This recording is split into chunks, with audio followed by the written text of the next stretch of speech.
The humors are clearly unbalanced.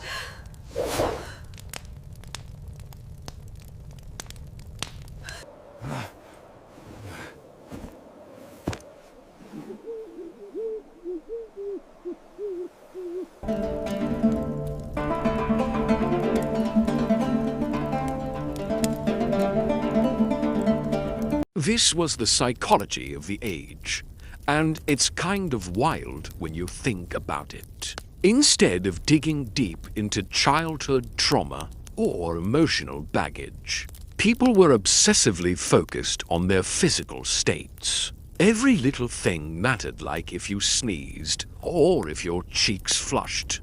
You'd be analyzing it like a detective on a case. Imagine living in a world where your health was a constant worry, where even a bowl of soup could send you spiraling into panic. It sounds absurd, right? But that was their reality. They were always balancing these invisible scales, terrified that the wrong choice could tip them into chaos. It's a bit sad, really, because as the church bells tolled at midnight, that's all they had to navigate the confusing wilderness of the human heart. It's like they were lost in a maze with no map, just trying to find their way. Then we have the phlegmatic types, the calm and collected ones, often seen as a bit slow or indifferent. They're ruled by phlegm, which is cold and wet, like a misty morning. While they bring a sense of peace, people often nudge them to get moving, to soak up some sunshine, and shake off that dampness in their personality. It's like they need a little push to find their spark, to lift someone out of this dark pit. They'd recommend warm baths and light foods like a cozy spa day for the soul. The idea was to moisten a spirit that had turned brittle from all that heaviness. You can almost hear the gentle splashing of water in a wooden tub, as a worried mother tenderly tries to wash away her son's sadness. She believes that his sorrow is a real substance, something that could be dissolved away with warmth and a little patience. It's such a touching image, right? It really shows how deeply they cared and how they tried to heal in the best way they knew how. Picture this. You're in a chilly, damp physician's study, and you can hear the soft drip of water echoing around you. Then they place these cold, wriggling leeches on your skin, all in the name of sucking away that excess happiness. It's kind of wild, right? They genuinely believed that by draining some of that blood, they could calm your spirit. It was a strange, messy ritual, all in the hope of finding a balance that, honestly, probably didn't even exist. How bizarre is that? So grab your blankets, snuggle in, and let the weight of your day just melt away as we explore the quirky, misguided, and sometimes poetic ways our ancestors tried to grasp the flickering candle of human consciousness. Picture this.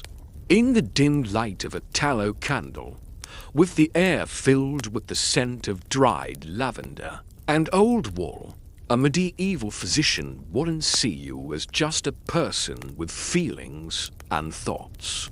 Nope. They'd see you as a vessel filled with sloshing liquids. This was the foundation of all medieval psychology, the four humors. They believed your entire personality, like whether you were cheerful, moody, or quick to anger, was totally dictated by the levels of blood, yellow bile, black bile, and phlegm swirling around in your veins. Imagine that. This bizarre chemistry of the soul was completely made up, yet it ruled every aspect of life for centuries. It is like a medieval reality show, where your mood swings were just a result of what you had for breakfast. How wild is that? This was the psychology of the age, and it's kind of wild when you think about it. Instead of digging deep into childhood trauma or emotional baggage, people were obsessively focused on their physical states. Every little thing mattered, like if you sneezed or if your cheeks flushed. You'd be analyzing it like a detective on a case. Imagine living in a world where your health was a constant worry, where even a bowl of soup could send you spiraling into panic. It sounds absurd, right?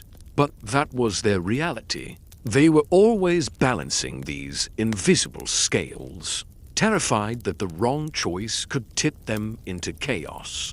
It's a bit sad, really, because as the church bells tolled at midnight, that's all they had to navigate the confusing wilderness of the human heart. It's like they were lost in a maze with no map, just trying to find their way. Then we have the phlegmatic types, the calm and collected ones, often seen as a bit slow or indifferent. They're ruled by phlegm, which is cold and wet, like a misty morning. While they bring a sense of peace, people often nudge them to get moving, to soak up some sunshine, and shake off that dampness in their personality. It's like they need a little push to find their spark, to lift someone out of this dark pit. They'd recommend warm baths and light foods like a cozy spa day for the soul. The idea was to moisten a spirit that had turned brittle from all that heaviness. You can almost hear the gentle splashing of water in a wooden tub, as a worried mother tenderly tries to wash away her son's sadness. She believes that his sorrow is a real substance, something that could be dissolved away with warmth and a little patience. It's such a touching image, right? It really shows how deeply they cared and how they tried to heal in the best way they knew how. Picture this. You're in a chilly, damp physician's study, and you can hear the soft drip of water echoing around you. Then they place these cold, wriggling leeches on your skin, all in the name of sucking away that excess happiness. It's kind of wild, right?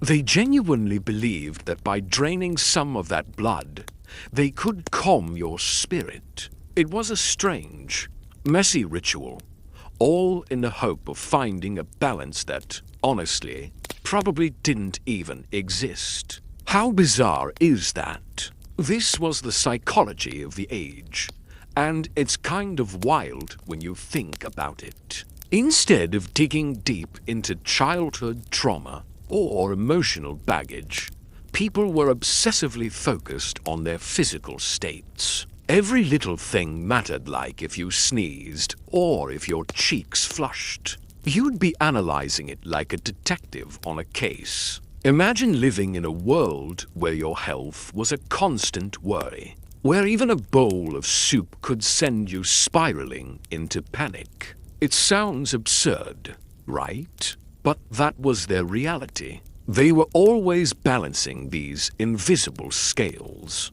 terrified that the wrong choice could tip them into chaos. It's a bit sad, really, because as the church bells tolled at midnight, that's all they had to navigate the confusing wilderness of the human heart. It's like they were lost in a maze with no map, just trying to find their way. Then we have the phlegmatic types, the calm and collected ones, often seen as a bit slow or indifferent. They're ruled by phlegm, which is cold and wet, like a misty morning. While they bring a sense of peace, people often nudge them to get moving, to soak up some sunshine, and shake off that dampness in their personality. It's like they need a little push to find their spark, to lift someone out of this dark pit.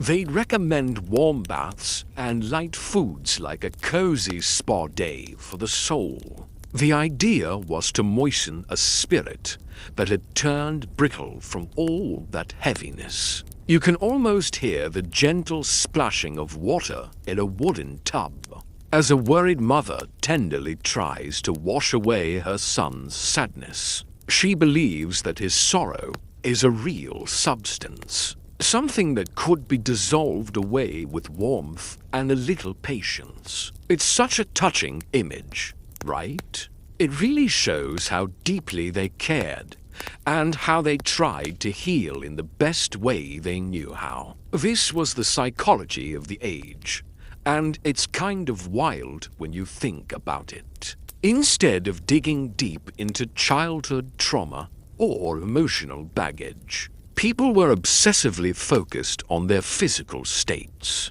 Every little thing mattered, like if you sneezed or if your cheeks flushed. You'd be analyzing it like a detective on a case. Imagine living in a world where your health was a constant worry, where even a bowl of soup could send you spiraling into panic. It sounds absurd, right? But that was their reality. They were always balancing these invisible scales, terrified that the wrong choice could tip them into chaos. It's a bit sad, really, because as the church bells tolled at midnight, that's all they had to navigate the confusing wilderness of the human heart. It's like they were lost in a maze with no map, just trying to find their way. Then we have the phlegmatic types, the calm and collected ones, often seen as a bit slow or indifferent. They're ruled by phlegm, which is cold and wet, like a misty morning. While they bring a sense of peace, people often nudge them to get moving, to soak up some sunshine and shake off that dampness in their personality. It's like they need a little push to find their spark. This was the psychology of the age, and it's kind of wild when you think about it. Instead of digging deep into childhood trauma or emotional baggage, people were obsessively focused on their physical states. Every little thing mattered, like if you sneezed or if your cheeks flushed. You'd be analyzing it like a detective on a case. Imagine living in a world where your health was a constant worry, where even a bowl of soup could send you spiraling into panic. It sounds absurd, right? But that was their reality. They were always balancing these invisible scales, terrified that the wrong choice could tip them into chaos. It's a bit sad, really, because as the church bells tolled at midnight, that's all they had to navigate the confusing wilderness of the human heart. It's like they were lost in a maze with no map, just trying to find their way. As the humors settled within the body, the medieval mind turned its gaze upward, toward the velvet expanse of the night sky. To them, the stars were not distant balls of burning gas, but the literal gears of a grand, celestial clock that wound and unwound the human spirit. If the humors were the soil of the soul, the planets were the weather that dictated what could grow there. They believed that at the exact moment you drew your first breath, the alignment of the heavens burned a permanent blueprint into your psyche. This was the psychology of the spheres, a belief so deeply rooted that even the most learned scholars would not make a decision without consulting the position of the moon. Imagine a high stone tower, the air crisp and smelling of wood smoke and old parchment. A scholar leans over a heavy brass astrolabe, his fingers tracing the silver etchings of the zodiac. He is not looking for the future. He is looking for the why of a person's behavior. If you were born under the influence of Saturn, you were Saturnine, destined to be gloomy, taciturn, and perhaps a little bit wise in a cold, detached way. Saturn was the slow mover, the heavy planet of lead and sorrow. They believed its gravity pulled on the human mind, dragging it down into contemplation and isolation. When a nobleman fell into a deep, unshakable silence, his servants wouldn't suggest he was lonely. They would whisper that Saturn was transiting his house of thought. Contrast this with those born under the influence of Jupiter. These souls were jovial, a word we still use today, though we've forgotten its celestial roots. To be jovial was to be expansive, generous, and perhaps a bit prone to overindulgence. The medieval mind saw this not as a choice, but as a cosmic gift. But even this had its shadow.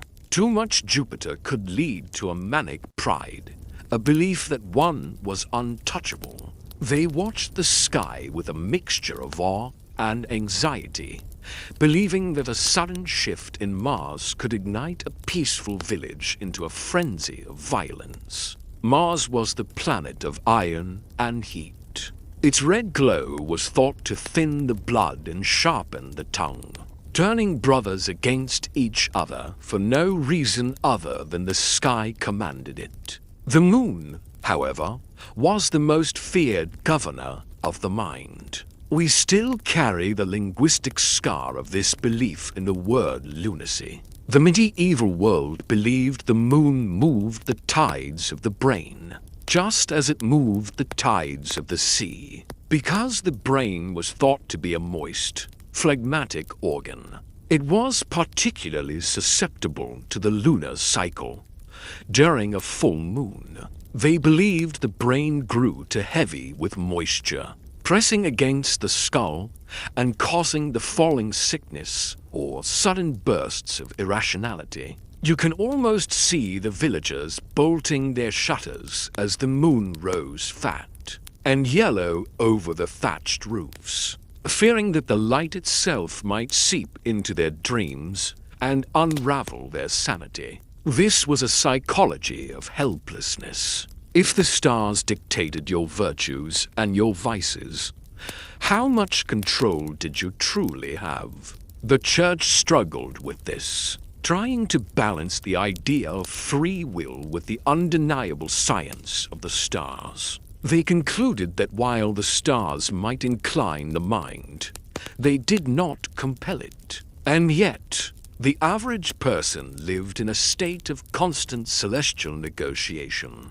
They wore amulets of tin to appease Jupiter or refrained from difficult conversations. When Mercury was obscured by clouds, it was a beautiful, shimmering sort of nonsensical way to connect the flickering thoughts of a solitary human to the infinite, rotating dance of the universe. It made the mind feel less like an accidental spark and more like a deliberate note in a grand cosmic symphony, even if that symphony was entirely in their heads. Long before the Victorian era refined the pseudoscience of head reading, the medieval world was already obsessed with the shape of the container that held the soul. They didn't call it phrenology yet, but they looked at a high forehead or a protruding occipital bone with a terrifying level of certainty. To the medieval eye, the physical body was a mirror of the inner moral landscape. If your skull was shaped a certain way, it was because the faculties of your mind, reason, memory, and imagination were physically pushing against the bone, trying to make room for themselves. In the dim light of a monastery infirmary, a monk might run his calloused hands over the head of a young novice. He wasn't looking for injury. He was looking for the cell of memory. Medieval psychology taught that the brain was divided into 3 distinct chambers, or cells arranged in a line from the forehead to the back of the neck. The front cell was for sensus communis, where the 5 senses gathered. The middle was for logica, where thoughts were weighed. The back was for memoria, the storehouse of the past. If a man had a flat back of the head, it was assumed he was forgetful, a hollow vessel who could never be a scholar. This led to some truly strange social judgments. A person with a prominent, bulging forehead was often feared. They were thought to have an overactive imagination, which was not seen as a creative gift, but as a dangerous gateway to hallucinations and demonic whispers. In the medieval mind, an overactive imagination could literally manufacture reality, making you see things that weren't there. They believed that if the front of your skull was too large, your senses were being overwhelmed by the heat of your thoughts. To cure such a person, they might apply cold compresses of rose water and vinegar to the brow, hoping to shrink the mental faculties back to a godly size. They also looked at the ears, the jaw, and the bridge of the nose to determine the psychology of a stranger. A small, pointed nose suggested a canine personality suspicious, prone to sniffing out trouble, and likely to bite. A broad, flat nose was leonine, indicating courage, but also a terrifying lack of restraint. It was a world where you were judged before you even spoke, where the very bone of your face was seen as a confession of your sins. There was no room for growth or change. If you were born with the brow of a thief, you were watched with narrowed eyes from the moment you could walk. The tragedy of this belief lay in its permanence. They believed the mind was a physical substance, like wax, that hardened as you aged. Once the cells of your brain were set in their misshapen bone, your character was fixed. It was a silent, heavy way to live, knowing that every bump and ridge on your head was being read like a book of your failures. As the rain pattered against the leaded glass windows, many a medieval person must have looked in a polished silver mirror, tracing the lines of their own skull, and wondering if they were destined for heaven or the madhouse based solely on the curve of their forehead. When the sun dipped below the horizon and the village was wrapped in this thick, impenetrable darkness, you could just feel the medieval mind getting super vulnerable. Sleep wasn't just some boring biological thing. It was like stepping into a risky adventure where your soul kind of floated away from your body. Can you imagine? Dreams were a wild mix of spiritual battles and, honestly, just some bad food choices. For folks back then, a dream was never just a dream. It could be a divine message from above, a sneaky attack from some dark forces, or maybe the result of munching on way too much heavy pottage right before hitting the hay. Picture someone waking up in a cold sweat, convinced they've just had a chat with an angel or fought off a demon talk about a rough night. Imagine lying on a pallet of straw, the smell of wood smoke lingering in your hair, as you drift into a fitful slumber. If you dreamt of a soaring hawk, you woke with a racing heart, convinced that your social standing was about to rise. If you dreamt of losing a tooth, you spent the day in mourning, certain that a relative was about to perish. This wasn't just superstition.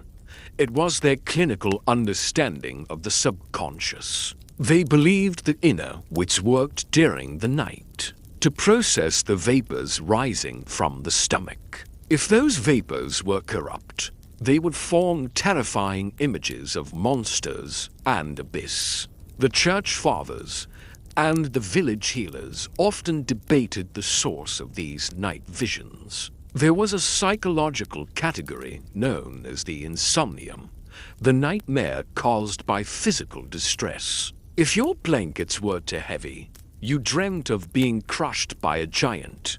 If the room was too cold, You dreamt of wandering in a frozen wasteland. But then there was the visio, the prophetic dream, distinguishing between a bad piece of salted pork and a message from an angel. Was the primary task of medieval dream therapy. They would analyze the timing of the dream, the color of the light within it, and even the direction the dreamer was facing. There was a peculiar fear of the noonday demon and the night hag. When we experience sleep paralysis today, we talk about REM cycles and muscle atonia.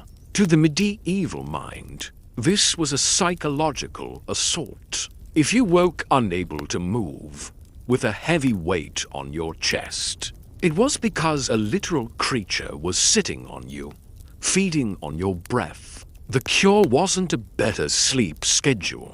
It was hanging a hagstone, a stone with a natural hole over your bed, or tucking a sprig of St. John's wort under your pillow. They treated the psyche as something that needed physical guarding, a garden that could be invaded by the shadows if the fences weren't mended with prayer and salt. Daily life was totally shaped by these nighttime diagnoses, right?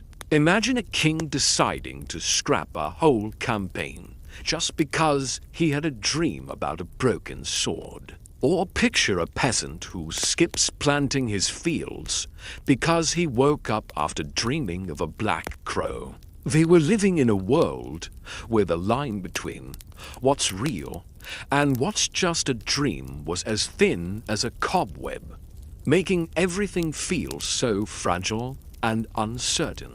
It must have been exhausting, always on edge, searching for hidden meanings in their sleep. Can you imagine wondering if those bizarre images flashing behind your eyelids were some kind of warning or just a leftover from last night's dinner? It's like living in a constant state of anxiety, where every dream could change your fate. In the modern world, we think of a broken heart as a poetic metaphor. In the Middle Ages, Amaherios, heroic love or lovesickness was a terrifying clinical diagnosis, a literal disease of the brain that could lead to death. It was a psychological state where the estimative faculty of the mind became corrupted. They believed that when a person fell into a deep, obsessive passion, the image of the beloved became burned into the brain, physically blocking the flow of reason. Picture a young scholar in a drafty university hall, his eyes sunken, his skin sallow, his pulse irregular. He isn't suffering from the flu. He is suffering from a malady of the soul. Medieval doctors believed that the heat of desire would dry out the brain, making it crisp and unable to function. The psychological symptoms were documented with grim precision: a sudden loss of appetite, unprovoked weeping, a terrifying obsession with a single person, and a pulse that would leap erratically whenever the beloved's name was mentioned. To someone living in the medieval times, the mind was like a delicate flower, super easy to mess with, especially by what you see and feel. They thought lovesickness was a serious deal, reminding them that their higher soul was always under the thumb of those wild lower animal spirits. Can you imagine? Just a single glance from a cute stranger in a packed cathedral could send their thoughts spiraling into chaos, and no amount of prayers or herbal remedies could pull them back. It was a time when passion wasn't something to chase after. It was more like a fever that could burn your heart and leave your mind in ruins. Love was seen as this intense madness, a force that could turn everything upside down, leaving you in a whirlwind of emotions. How wild is that? In some of the more extreme cases, physicians would pull out what they call distraction therapy. Can you believe it? They'd actually drag patients to a loud, bustling market, where all the chaos could drown out their racing thoughts. Imagine being surrounded by shouting vendors, and the smell of fresh produce definitely a wild way to shift your focus. Or they'd make you sit through these long, boring lectures on law or logic, hoping to tire out that overactive imagination of yours. I mean, it's pretty fascinating how they thought these methods would actually help. It's a whole different world, right? I can't help but wonder how effective that really was. Would you prefer the market buzz or a snooze fest lecture? If these failed, the advice became darker. Some medical texts suggested that the patient should be told lies about their beloved, told that they were ugly or unfaithful, or that they smelled of rotting fish to break the mental image that was causing the blockage. It was a primitive attempt at cognitive behavioral therapy, albeit one based on deception and cruelty. They truly believed that if the mind could not be reasoned out of love, it had to be shocked out of it. To someone living in the medieval times, the mind was like a delicate flower, super easy to mess with, especially by what you see and feel. They thought lovesickness was a serious deal, reminding them that their higher soul was always under the thumb of those wild, lower animal spirits. Can you imagine? Just a single glance from a cute stranger in a packed cathedral could send their thoughts spiraling into chaos, and no amount of prayers or herbal remedies could pull them back. It was a time when passion wasn't something to chase after. It was more like a fever that could burn your heart and leave your mind in ruins. Love was seen as this intense madness, a force that could turn everything upside down, leaving you in a whirlwind of emotions. How wild is that? In the height of summer, when the air hung heavy over the Italian hills, and the dust of the roads coated everything in a fine grey powder, a strange psychological phenomenon would often take hold of entire villages. This was tarantism, a form of mass psychogenic illness that the medieval mind attributed to the bite of a spider, but which we now recognize as a profound manifestation of collective mental stress. To the medieval observer, the tarantula's venom didn't just affect the blood, it poisoned the will,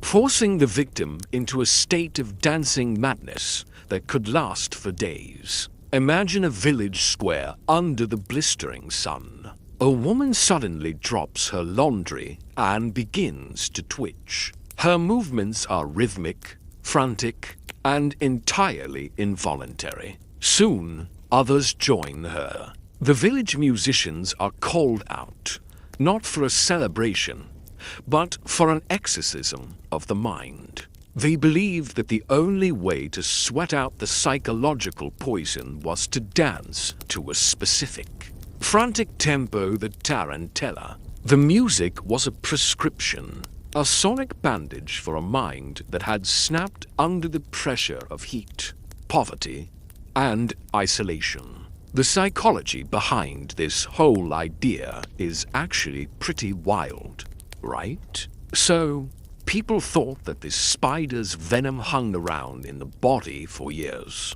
just chilling out until the sun came out and reactivated it. Can you imagine? They believed this made the mind lose control of the limbs, leading to these crazy outbursts.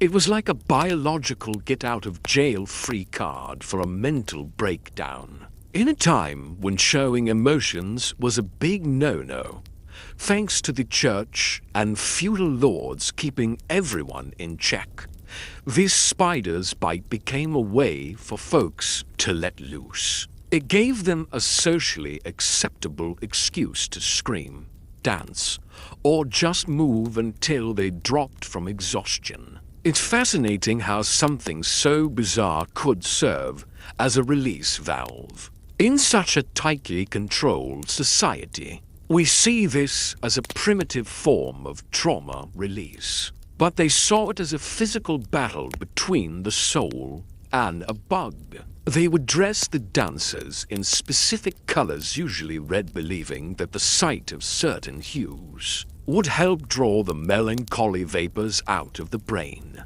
The sight of dozens of people dancing themselves into a trance, their eyes rolled back, the air thick with the smell of sweat and dust, was a testament to the power of belief. It was a world where the mind was so susceptible to suggestion that the mere rumor of a spider could trigger a week-long rave of despair. While the villagers danced behind the thick stone walls of the convents, another psychological mystery was unfolding: anorexia mirabilis, or holy anorexia. Today, we understand the complexities of eating disorders through the lens of control and body image. However, in the medieval period, the psychology of self-starvation was viewed as a supreme act of the will, a way to purge the corrupt mental desires of the flesh to make more room for the divine.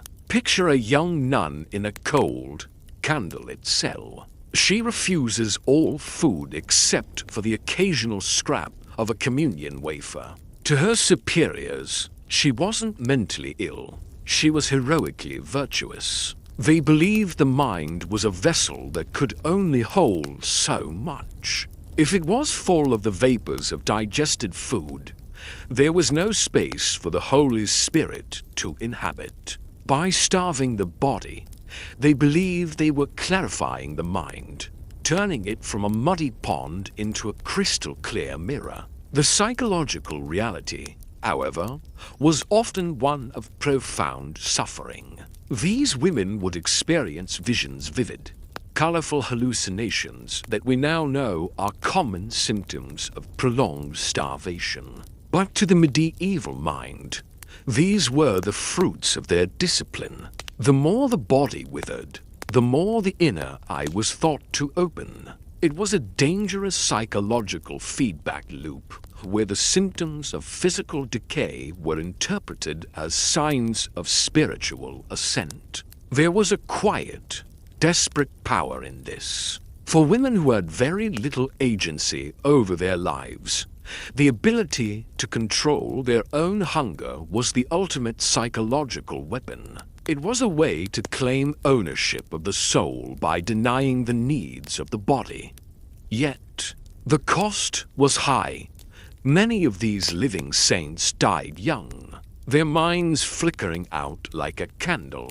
With no wax left to burn, the church eventually became suspicious, creating tests to see if the starvation was driven by pride, the ultimate medieval psychological sin, or true devotion. They would watch the nun in secret, looking for the glimmer of the ego in her sunken eyes. A primitive and cruel form of psychiatric evaluation. Perhaps one of the most persistent and nonsensical psychological theories of the Middle Ages was the idea of the wandering womb. This belief, inherited from antiquity, but refined with medieval superstition, suggested that a woman's psychological distress was caused by her uterus physically detaching and traveling around her body like a restless animal. When it pressed against the heart, she felt anxiety. When it pressed against the throat, she felt she was choking. When it reached the brain, she went hysteric. The psychology behind this whole idea is actually pretty wild, right? So, people thought that the spider's venom hung around in the body for years, just chilling out until the sun came out and reactivated it. Can you imagine? They believed this made the mind lose control of the limbs, leading to these crazy outbursts. It was like a biological get-out-of-jail-free card for a mental breakdown. In a time when showing emotions was a big no-no, thanks to the church and feudal lords keeping everyone in check, this spider's bite became a way for folks to let loose. It gave them a socially acceptable excuse to scream, dance, or just move until they dropped from exhaustion. It's fascinating how something so bizarre could serve as a release valve. In such a tightly controlled society, picture this. They'd surround her with sweet-smelling herbs and perfumes, placing them near her lap to draw her focus. At the same time, they'd hold something really stinky, like burnt wool or sulfur, right under her nose. The whole idea was to stink the womb away from her head and coax it back down to where it should be. It's wild, right? This bizarre approach shows just how different medical practices were back then, blending the strange with the hopeful in a truly unique way. This whole idea of the unstable female is just wild, right? It took every deep emotion like grief, anger, ambition, or even fear and boiled it down to some sort of mechanical glitch in a woman's body. It's like saying a woman's mind was never really hers. It was always at the mercy of this hungry organ that just craved moisture and fulfillment. Can you believe that? If a woman dared to be too independent or too outspoken, she'd hear the ridiculous claim that her womb was rising. It's such a sneaky way to control women, all dressed up as medical science. Think about it, how many women throughout history were silenced or dismissed because of this nonsense. It's a powerful reminder of how society has twisted science to keep women in check. The atmosphere of these treatments was often one of deep humiliation. Imagine being surrounded by male relatives and a stern priest, while foul smoke is blown into your face to calm your nerves. They truly believed they were helping, yet they were creating a psychological cage where a woman's biology was her primary prosecutor. It wouldn't be until centuries later that the womb was finally allowed to stay in one place, and the mind was allowed to be recognized as the true source of the hysteria. As the final embers of the hearth fire turn to grey ash, we find ourselves at the deepest, most quiet corner of the medieval mind, the realm of great melancholy. Of all the nonsensical psychological maps they drew, their understanding of deep sadness was perhaps the most poetic and the most misunderstood. They believed that when the black bile became a dust, literally burnt by the fires of stress, or overthinking it would send a thick, heavy smoke up into the brain. This sooty vapor would coat the thoughts, making everything appear dark, cold, and hopeless. Imagine a scholar or a weaver sitting by a window as the rain blurs the world outside. They aren't just sad, they are eaten by the earth. Medieval psychology taught that the melancholic mind was physically heavy. Those suffering from it were thought to be under the thumb of the earth itself, losing their connection to the light of the air and the warmth of the fire. To a medieval doctor, a person in the depths of depression wasn't lacking serotonin. They were lacking spiritus, the vital airy substance that allowed the soul to move the limbs. The cure for this psychological stasis was often found in the Bothian tradition of music therapy. They believed that the human soul was tuned to the same mathematical ratios as the planets and the strings of a lute. If a mind had become out of tune, it could be vibrated back into place by the right melody. Picture a darkened room where a lutanist plays soft, Dorian modes for a weeping queen. The music wasn't just entertainment, it was a physical comb, meant to brush the sooty vapors away from the brain's internal chambers. They believed the sound entered the ear and physically straightened the twisted humors of the mind. Yet, there was a quiet, dark humor to their observations as well. They noted that some of the most brilliant minds were the most melancholic, the divine madness of the philosopher. They believed that the same black bile that caused despair could, if properly balanced, provide a deep, penetrating insight that lighter people could never achieve. It was a world that accepted sadness as a physical weight, a price to be paid for the burden of thought. They truly believed that by drinking wine infused with gold or listening to the bubbling of a brook, they could lift the literal lid from their hearts. It was a beautiful, desperate nonsense, a way to give a name and a shape to the heavy silence that sometimes settles over us all when the world grows too cold. We've wandered these darkened corridors of medieval thought tonight, retracing the steps of those who tried to map the human spirit with nothing but candlelight and superstition. We see now that their psychology was a mirror of their world, a place of cycles, fluids, stars, and shadows. While we might smile at their belief in wandering worms or lunar brains, there is a lingering warmth in the way they connected the individual mind to the entire cosmos. They were never alone in their heads.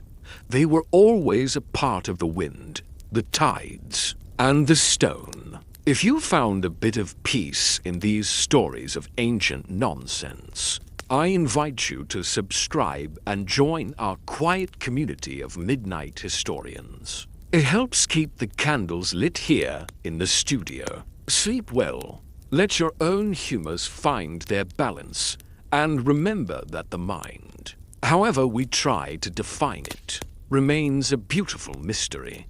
Hey guys, tonight we drift softly into the mist-shrouded world of the ancient Adriatic. Back to a time when the salt-crusted rocks of Illyria held secrets that even the rising power of Rome couldn't quite grasp.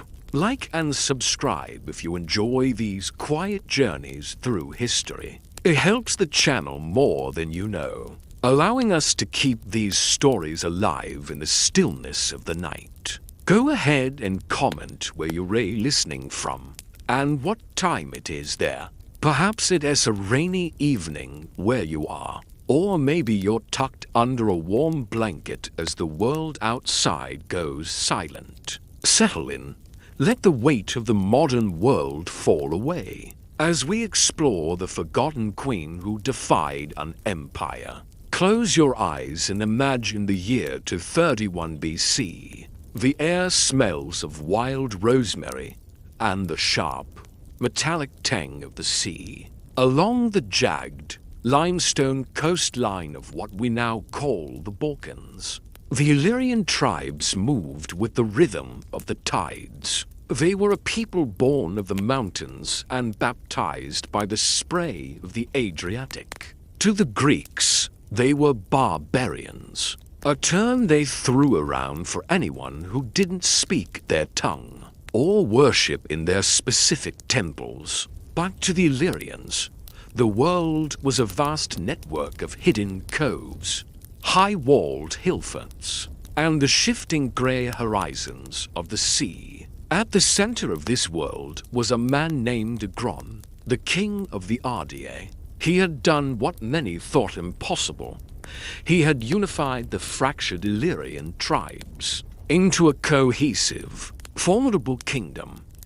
Under his rule, the Illyrians weren't just a collection of coastal raiders. They were a Mediterranean power. But Agron's story ends just as our queen's begins. Legend tells us with that subtle touch of historical irony that Agron died of pleurisy. After a night of far too much celebration, following a great victory over the Aetolians, he drank to his success until his lungs gave out, leaving behind a kingdom, a young stepson named Pins, and a wife who would soon become the most feared woman in the Mediterranean. Her name was Teuta. She did not step onto the throne with the loud fanfare of a Roman triumph. Instead, she stepped into the silence left by her husband's death, a silence filled with the expectant breathing of restless chieftains and the distant, rhythmic thud of waves against the hull of a ship. Teuta was not merely a regent. She was a force of nature. In the ancient world, power was usually a masculine pursuit, carved out with heavy iron swords and loud oratory in the forum. But Teuta understood a different kind of power, the power of the coast. The power of the lembi, those swift, maneuverable galleys that could slip through the islands like ghosts in the fog. In those first weeks of her reign, Teuta likely walked the ramparts of Skodra, looking out over the lake of Skoda. The stones beneath her feet would have been cool, damp with the morning dew. She inherited a kingdom at its zenith, but it was a kingdom built on the precarious economy of the sea. To the Romans, this was piracy. To the Illyrians, it was simply harvest. They didn't see the sea as a border. They saw it as a pasture, and the merchant ships of the Greeks and Italians were the cattle to be driven home. Teuta's policy was simple and devastatingly effective. She granted her subjects the right to pillage. It was a royal decree that allowed every Illyrian sailor to see the entire Mediterranean as their personal treasury. Imagine this scene in the Illyrian ports. The wooden docks creaking under the weight of silver, wine, and fine fabrics brought back from the south. The air would be thick with the sound of hammers repairing hulls and the low murmur of sailors, sharing stories of the wealthy, soft cities of the coast. The queen watched all of this with a calm, calculating eye. She wasn't just interested in gold. She was interested in influence. She began to expand her reach, sending her fleets to the islands of Issa and Corcyra. Corcyra, the modern-day Corfu, was a jewel of the Adriatic lush, green, and strategically vital. To take it was to put a thumb on the throat of the trade routes. Teuta's commanders, men like Demetrius of Pharos, were cunning. They didn't always fight with brute force. They used the geography of the coast. The hidden inlets where 100 lembi could hide in plain sight, until the perfect moment to strike. But as her shadow grew longer over the water, it eventually touched the shores of Italy. Rome, having recently finished the First Punic War, was feeling its own strength. They were a land power beginning to find their sea legs, and they didn't take kindly to their merchants being harassed. The Senate, those grey-haired men in their white togas, sat in the heated air of the Curia and grumbled about the pirate queen. They didn't understand the Illyrian way of life. They saw order as something written in law. Teuta saw order as the natural dominance of the swift over the slow. When the complaints from Italian merchants became too loud to ignore, the Senate decided to send an embassy. Two brothers, Gaius and Lucius Coruncanius, were chosen for the task. They were men of gravity, filled with the self-importance of a republic that had just humbled Carthage. They set sail across the narrow stretch of sea, likely expecting to find a disorganized chieftain who would cow at the mere mention of Rome. name. Instead, they found Teuta. She received them not in a humble hut, but in the midst of a siege. She was at Issa, overseeing the operations. The Roman envoys arrived to find a queen surrounded by the business of war. The air would have been filled with the scent of pine smoke and the rhythmic grinding of whetstones. Teuta listened to their demands that she restrain her subjects, that she pay reparations, that she acknowledge the sovereignty of Rome's friends. Her response was legendary for its icy composure. She told them, with a faint, perhaps mocking smile, that as a queen, she would ensure that no official Illyrian state vessel would harm Romans. However, she added that it was not the custom of the Illyrian kings to hinder their private subjects from the profits they could win from the sea. In her mind, the sea was free. A man's luck was his own. Lucius, the younger of the brothers, lost his temper. He told her that Rome would make it her business to improve the relations between the sovereign and the subject in Illyria. It was a threat, draped in the arrogant cloak of Roman diplomacy. Teuta did not shout. She did not rage. She simply watched them depart. But as their ship sailed away from the coast, into the darkening blues of the evening sea, a shadow followed them. Before the envoys could reach the safety of the Italian coast, their ship was intercepted. Lucius Coruncanius was killed. The Romans claimed it was Teuta's direct order. The Illyrians perhaps claimed it was just another private subject seeking profit. But the result was the same. The peace was shattered. The die was cast. Rome began to prepare for war. But they moved with the slow, deliberate pace of an elephant. Meanwhile, Teuta returned to her world of stone and water, perhaps sensing that the horizon was no longer empty. The Roman anger was a storm brewing in the west, but for now, the Adriatic was still hers. She watched the sun dip below the waves, turning the water into a sheet of beaten gold, and waited for the wind to change.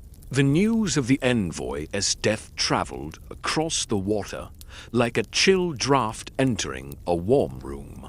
In Rome, the news sparked a slow, burning fury.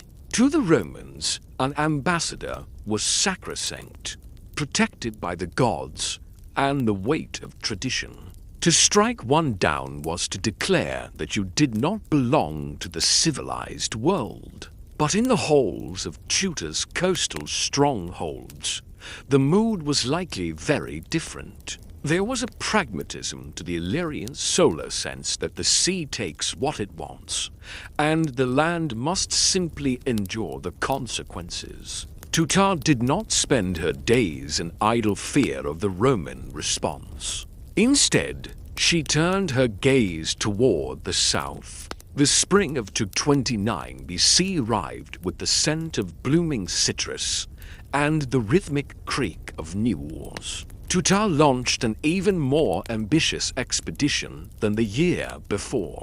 She sent her fleet, a swarm of those nimble limbi, toward the shores of Greece. Imagine the sight from the cliffs of Epirus. Dozens, perhaps hundreds, of small, sharp-prowed vessels cutting through the turquoise water, their sails like the wings of predatory birds. They first struck at Epidamnus, a wealthy city with white stone walls that reflected the morning sun. The Illyrians used a clever ruse, a favorite tactic of those who prefer wit to waste. They sent men ashore under the guise of needing water and supplies, hiding short swords beneath their cloaks. It was a moment of quiet tension, the sound of sandals on gravel, the low chatter of the city guards, the unsuspecting peace of a Mediterranean afternoon. Then, The steel flashed. The Illyrians seized the gates, and for a few frantic hours, the city was theirs. Though they were eventually driven back, Teuta's fleet did not retreat in shame. They sailed further south, rounding the cape to lay siege to Corcyra. This was the crown jewel. Corcyra was an ancient colony, wealthy and strategically positioned at the mouth of the Adriatic. If Teuta held Corcyra, she held the door to the sea. The people of the island looked out at the horizon and saw not just a fleet, but a siege that would not break. They called out to the Achaean and Aetolian leagues for help, hoping for a rescue that would clear the waters of these pirates. The resulting naval battle at Paxos was a masterclass in Illyrian naval strategy. The Greeks came with their heavy quadriremes and quinquiremes massive, lumbering fortresses of wood and bronze. The Illyrians, however, fought like a pack of wolves against a bear. They lashed their small lendi together in groups of 4, presenting a broad, stable platform. When the Greek ships rammed them, the Illyrians didn't sink. They used the momentum of the collision to board the higher Greek vessels. The air would have been thick with the sound of splintering timber and the shouts of men. But seen from a distance, it must have looked like a strange, slow dance on the water. The Illyrians captured 4 Greek quinquiremes and sank a quadrireme. The Greeks, baffled by this unconventional warfare, retreated. Corcyra, seeing no hope for rescue, opened its gates. Teuta placed a garrison in the city and gave command to her most trusted general, Demetrius of Pharos. At this moment, Teuta was perhaps the most powerful woman in the known world. She had humbled the Greeks, occupied their most strategic islands, and ignored the threats of Rome. She was the mistress of the Adriatic. One can imagine her sitting in her palace at Risen, modern-day Risna city nestled deep within the winding, fjord-like beauty of the Bay of Teuta. The mountains there rise straight out of the dark water, their peaks often lost in the clouds. It is a place of profound silence, where the echoes of a single splash can travel for miles. But while Teuta enjoyed the quiet of her victory, the Roman war machine had finally finished its preparations. It was a mobilization unlike anything the Illyrians had ever seen. Rome didn't send a raiding party. They sent an invitation to a funeral. To consuls, Gnaeus Fulvius Centimilis and Lucius Postumius Albinus were dispatched. Fulvius took 200 ships, while Postumius led an army of 20,000 infantry and 2,000 cavalry. The Romans didn't just want to stop the piracy. They wanted to erase the idea of Illyrian defiance. As the Roman fleet crossed the Ionian Sea, a crack began to form in Teuta's foundation. Demetrius of Pharos, the man she had entrusted with Corcyra, was watching the horizon. He was a man of keen ambition and even keener survival instincts. He looked at the 200 Roman ships and then back at the Illyrian coast. He realized that the era of the pirate queen might be drawing to a close, and he had no intention of being on the losing side of history. Before the first Roman ram could strike the walls of Corcyra, Demetrius sent a secret messenger to the consuls. He offered them the city, the garrison, and his own services in exchange for his safety and a position of power under Roman shadow. It was a betrayal whispered in the dark, a transaction of loyalty for longevity. When the Roman fleet arrived, the gates of Corcyra didn't just open, they swung wide in welcome. Teuta, back in Risen, would have received the news like a physical blow.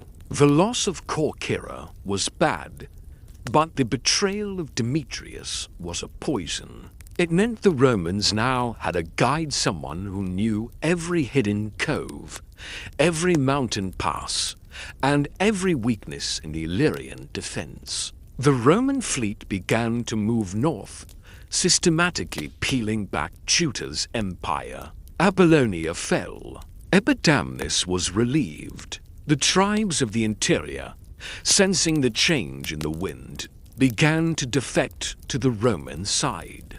The queen was forced to retreat. She left the sun-drenched coast and withdrew deeper into the Bay of Teuta, to the fortress of Rhizon.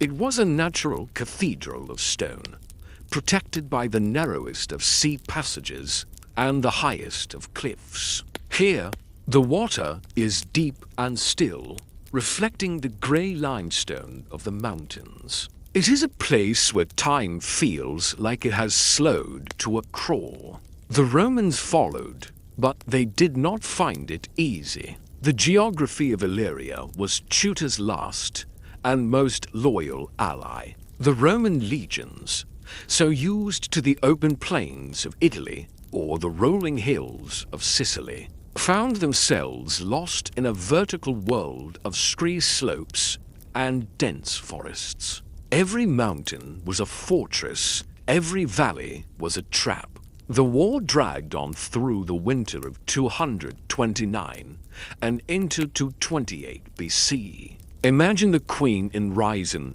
during those winter months. The borough wind would have howled down from the mountains, turning the bay into a cauldron of white foam and freezing spray. She would have sat by the hearth, the flickering orange light dancing on the walls of her chamber, listening to the reports of more cities falling, more tribes deserting. The Roman Senate was patient. They didn't need to storm Rhizon. They only had to wait for the ice to melt and the Queen's resources to dry up.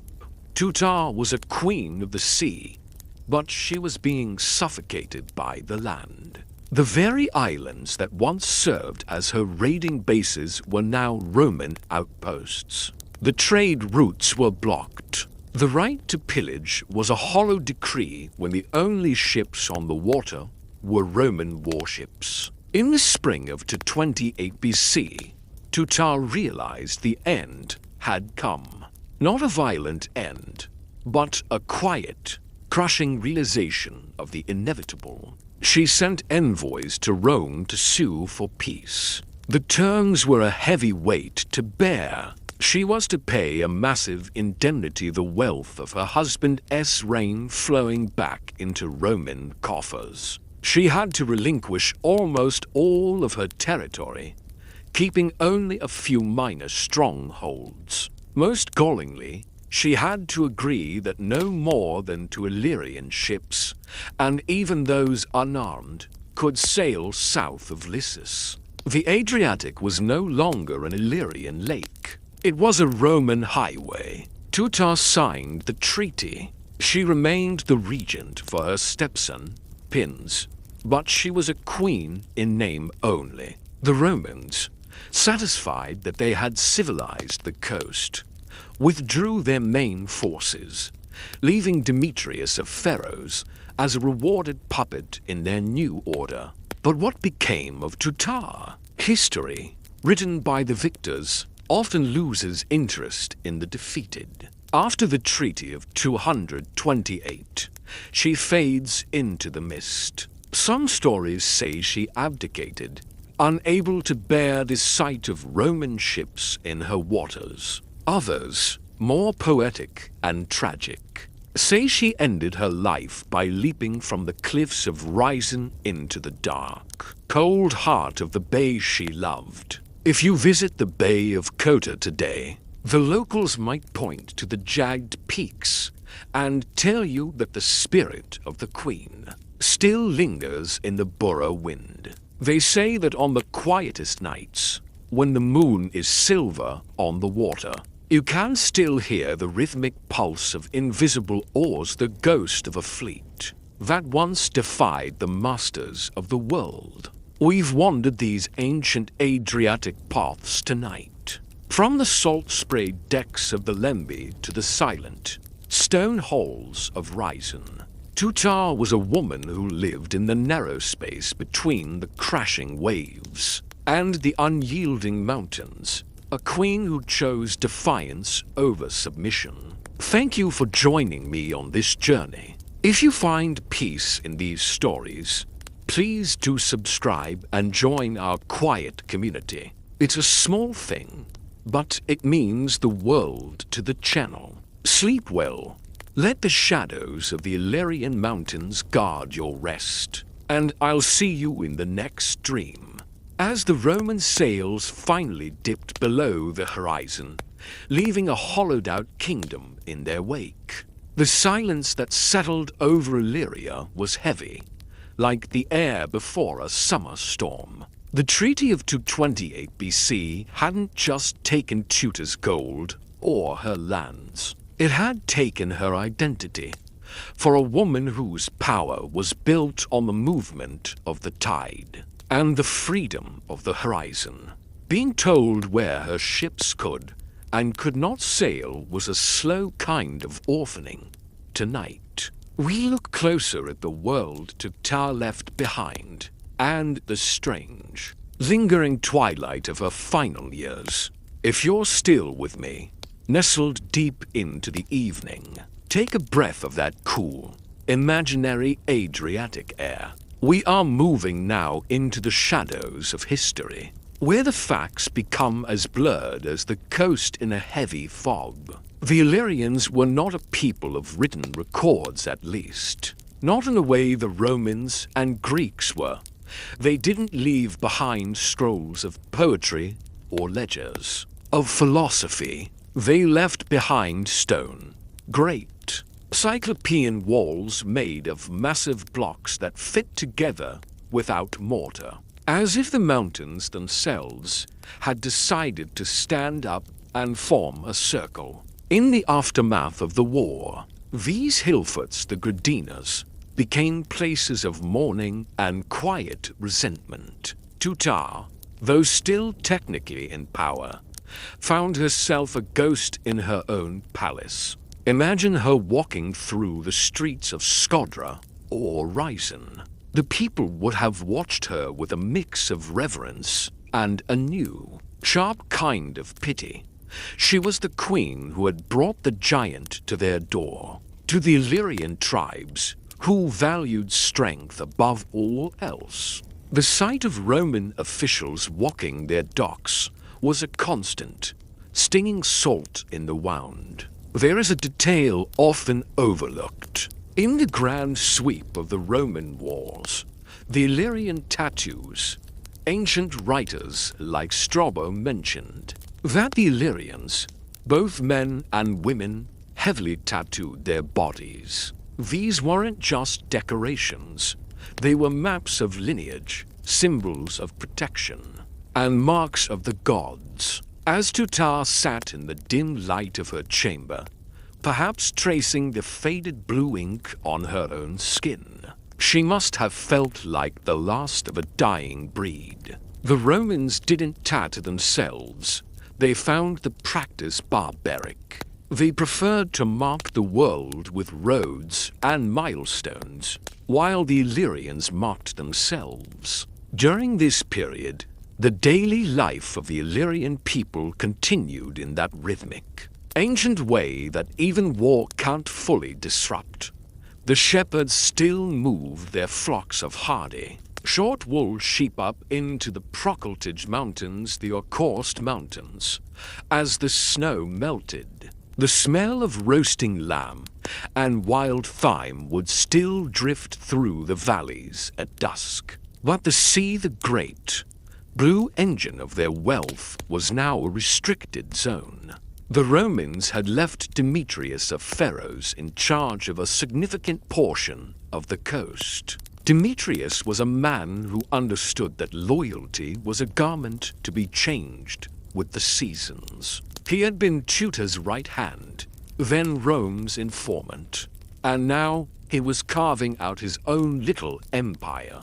He watched the queen from his seat in Pharaoh's modern day of our waiting to see if she would break or if she would rise again.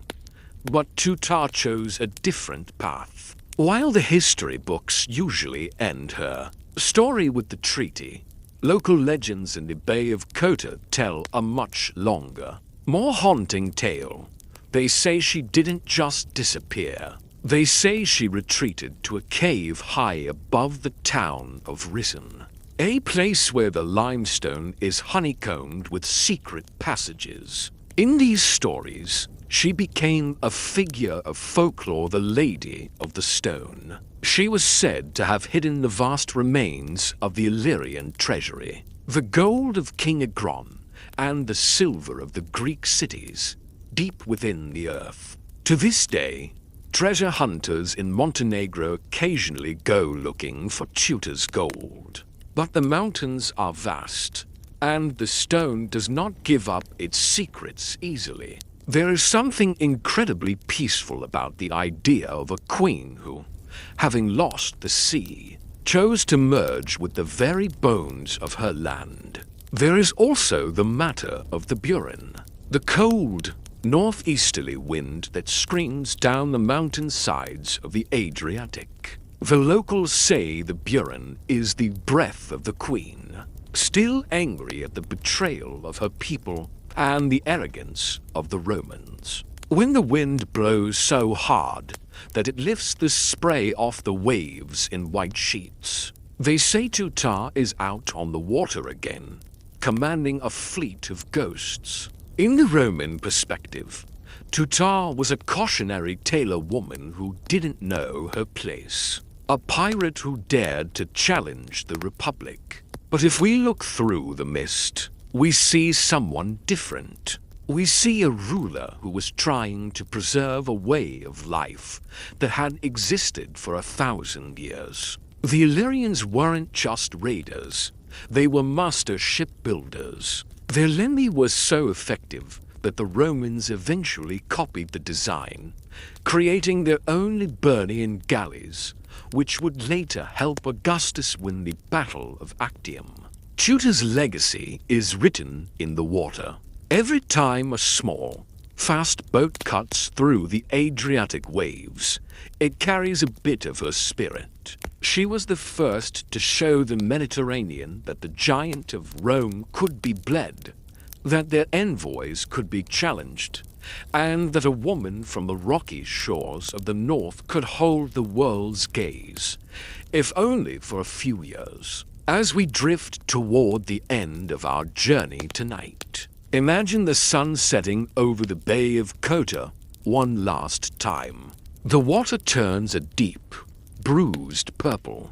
The lights of the modern towns begin to flicker on, but the mountains remain dark, silent, and ancient. Somewhere up there, in the high reaches where the eagles nest, the queen is finally at rest. No more Roman demands, no more betrayals, no more heavy treaties. Just the sound of the water lapping against the stone.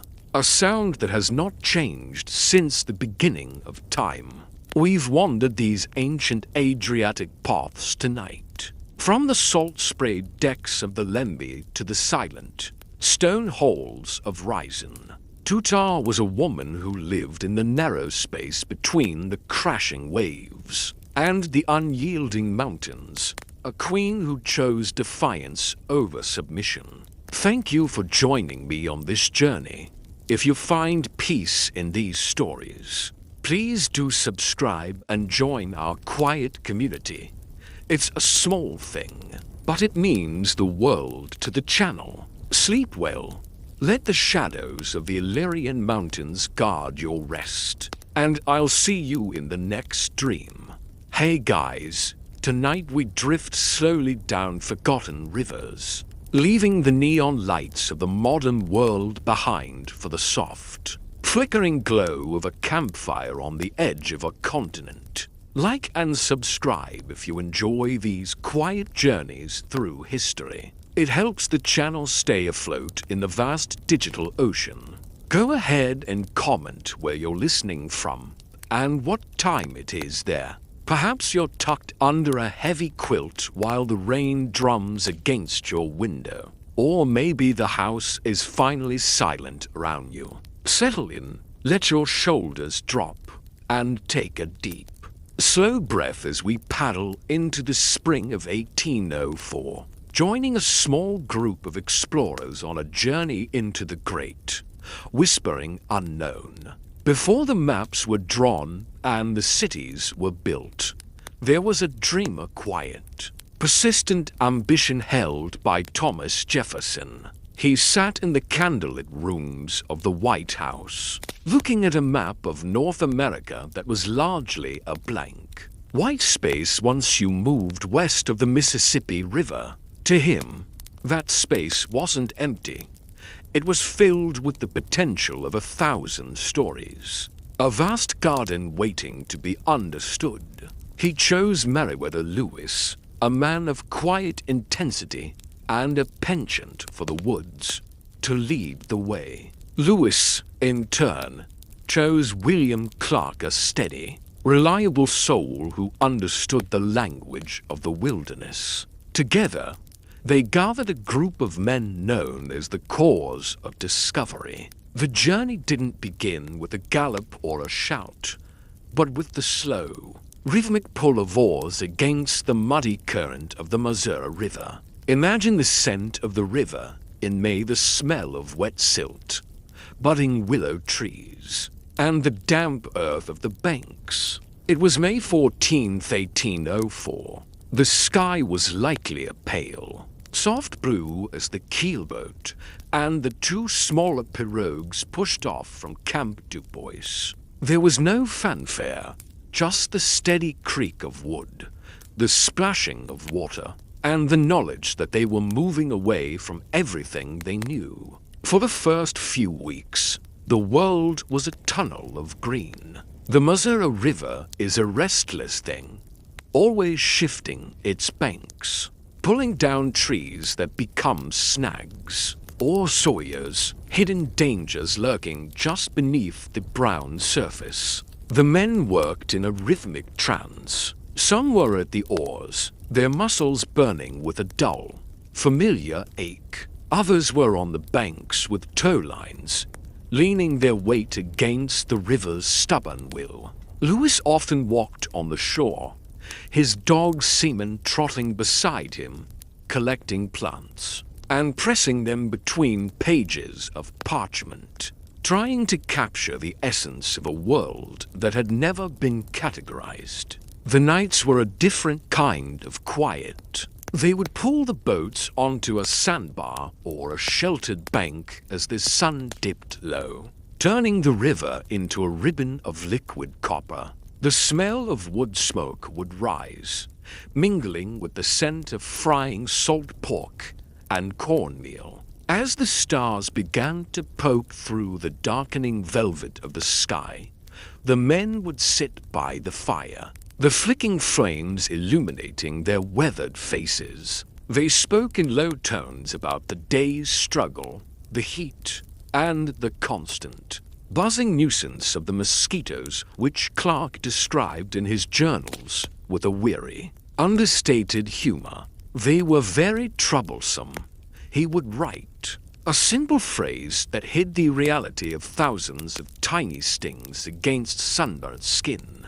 By June, the heat of the plains began to settle over them. The air became thick and heavy, shimmering over the tall grass. They passed the mouth of the Kansas River, moving into lands where the trees began to thin out, revealing the first glimpses of the Great Plains. It was a landscape that felt infinite. If you've ever stood in the middle of a vast meadow, as the wind ripples the grass like waves on an ocean, you know the feeling of being both very small and very peaceful. The explorers were entering a world where the horizon was the only boundary, they encountered their first curiosities of the animal kingdom.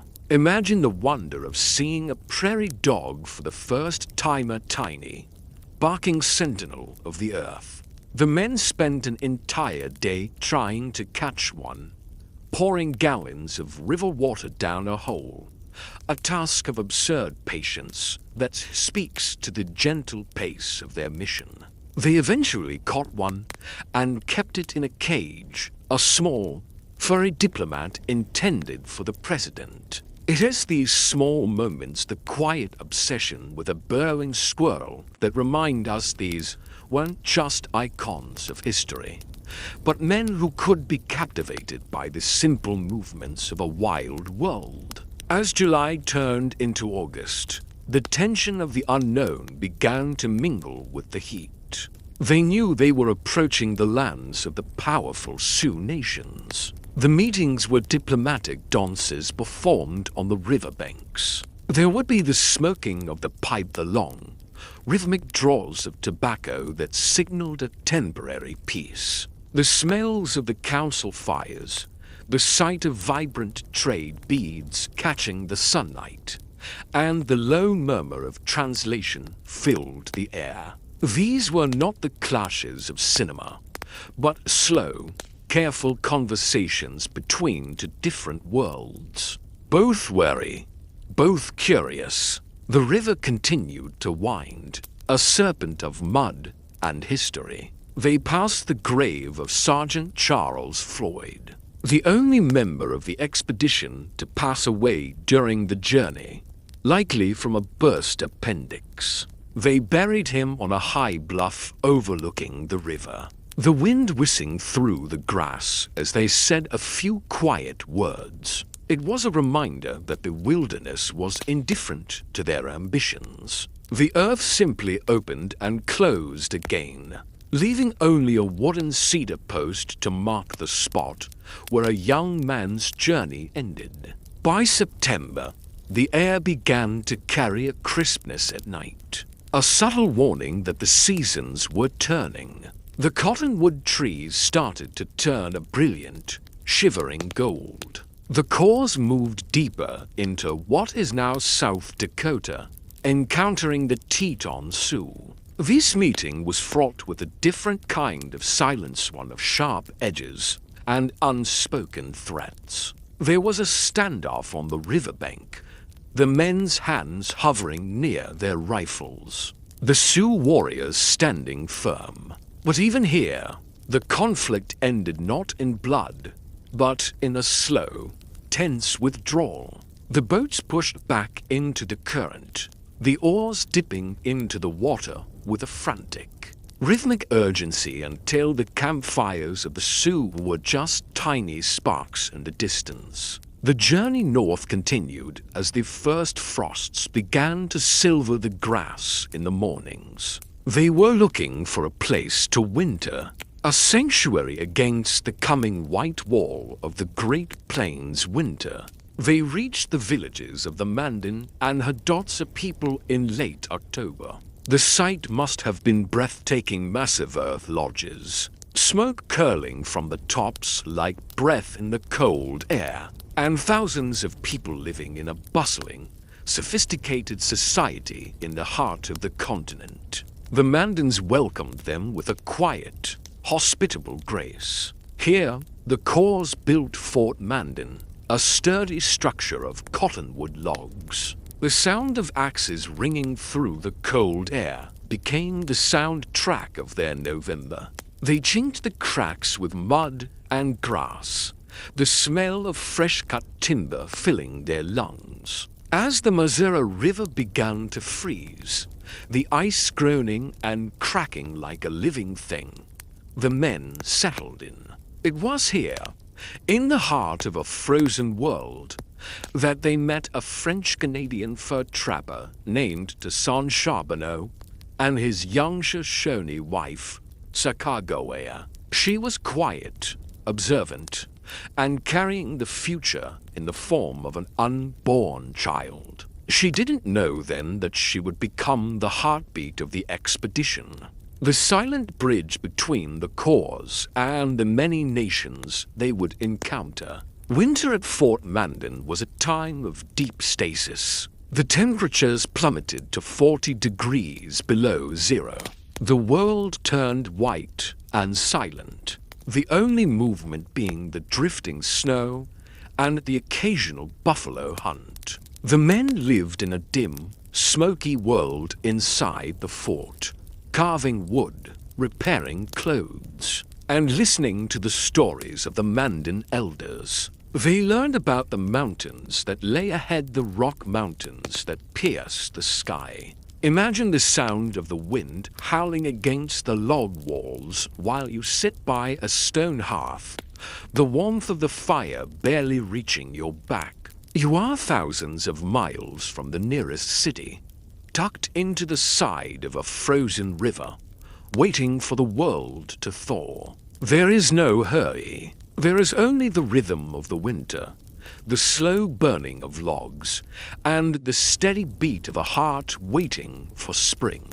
The winter at Fort Mandan was a season of iron and ice, a time when the world seemed to shrink to the size of a flickering hearth. But as February of 1805 bled into March, the sun began to hold a lingering warmth, and the great frozen artery of the Missouri started to groan. The ice didn't just melt, it broke with the sound of cannon fire. Great jagged sheets grinding against one another as the current regained its strength. The men of the cause, their skin pale from months in the smoky earth lodges and log huts, began to move with a renewed, quiet purpose. On a crisp April afternoon, the expedition split. The large keelboat, too heavy for the shallower waters ahead, was sent back downstream toward St. Louis, carrying boxes of specimens for President Jefferson pressed flowers, animal skins, and that lone, resilient prairie dog. The rest of the party, now consisting of 33 souls, turned their prows into the wind and headed west. Lewis wrote in his journal that this moment provided him with the most sincere pleasure. They were now beyond the reach of any map, stepping into a landscape that existed only in the dreams of the curious. The river here began to change. The banks grew higher, carved by the wind into strange, cathedral-like shapes of white and yellow clay. The trees thinned out, leaving a vast, rolling sea of short grass prairie that stretched until the sky bent to meet it. The air was incredibly clear, so sharp and pure that it felt as though you could reach out and touch the big horned sheep that stood like statues on the high cliffs. The only sound was the rhythmic shush of the water against the hulls, and the occasional, haunting cry of a curlew. It was during these weeks that the cause encountered a new kind of neighbor, the grizzly bear. The Mandans had warned them in hushed tones about the great white bear that did not fear man. But the explorers, with their modern rifles, had been skeptical. That skepticism evaporated on a quiet evening when a massive bear, wounded by several shots, pursued one of the hunters with a terrifying, silent speed. To the men, used to the smaller black bears of the East, this was a prehistoric monster. They began to sleep a little closer to the fire, the crackle of burning cottonwood logs a thin shield against the deep shadows of the riverbank. But the most profound presence on the boats was Sacagawea. She traveled with her infant son, Jean-Baptiste, whom Clark affectionately nicknamed Pomp.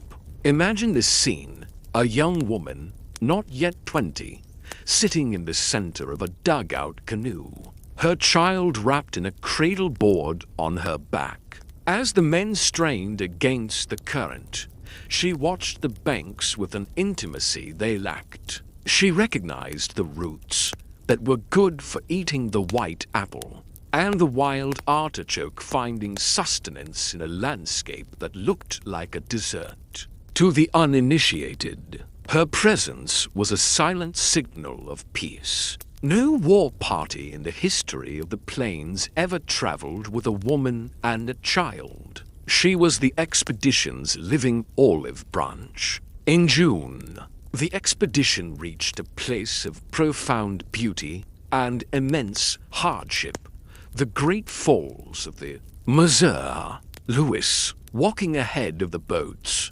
heard the sound before he saw it, a low, vibrating hum that seemed to come from the earth itself. Then he saw the spray rising like a plume of smoke against the blue sky. It was a series of 5 massive waterfalls, where the river tumbled over jagged limestone shelves in a roar of white foam. For the men, this beauty came with a price. They could not sail over the falls, nor could they easily go around them. They had to portage. For 18 days, they dragged their heavy dugout canoes across the rugged plains. They didn't have wagons. They built crude carriages using the wheels of the broken-down carts and the trunks of cottonwood trees. The ground was covered in prickly pear cactus, their spines piercing through the men's worn-out leather moccasins. Imagine the slow, agonizing pace of those days. The heat was a physical weight. The men leaned into the harnesses, their breath coming in ragged gasps, as they pulled the boats through the dust and thorns. In the evenings, they would collapse by the river, too tired even to eat. The sound of the falls a constant, mocking reminder of the power of the water they were trying to master. Yet, even here, there was a quiet camaraderie. In the evenings, someone might pull out a fiddle, the thin, jaunty notes dancing over the roar of the water, a small human melody in a vast, indifferent wilderness. Once above the falls, the river narrowed. They entered a canyon so deep and sheer that Lewis named it the Gates of the Mountains. The limestone walls rose 1,200 feet straight up from the water's edge, casting long, cool shadows that lasted nearly all day. The water was dark and glassy, reflecting the ribbons of stone above. The men felt a sense of awe, a quiet realization that they were moving into the very heart of the continent. The smell of pine and damp stone filled the canyon, a sharp contrast to the dusty heat of the plains. As they pushed deeper into the mountains, the Missouri began to dissolve into 1,000 tiny streams. They reached the 3 forks, where 3 rivers, the Jefferson, the Madison, and the Gallatin met to form the Great Missouri. They were looking for the Shoshone people, Sacagawea's kin. Without horses from the Shoshone, they knew they would never make it over the looming white peaks of the Bitterroot Range. Before the snows arrived, the search was a test of nerves. Lewis walked miles ahead, his eyes scanning the horizon for the smoke of a lodge fire. The silence of the mountains was immense. Finally, they found them. In a moment that feels more like a storybook than history, Sacagawea realized that the Shoshone chief, Kamawait, was her own brother, from whom she had been kidnapped years before.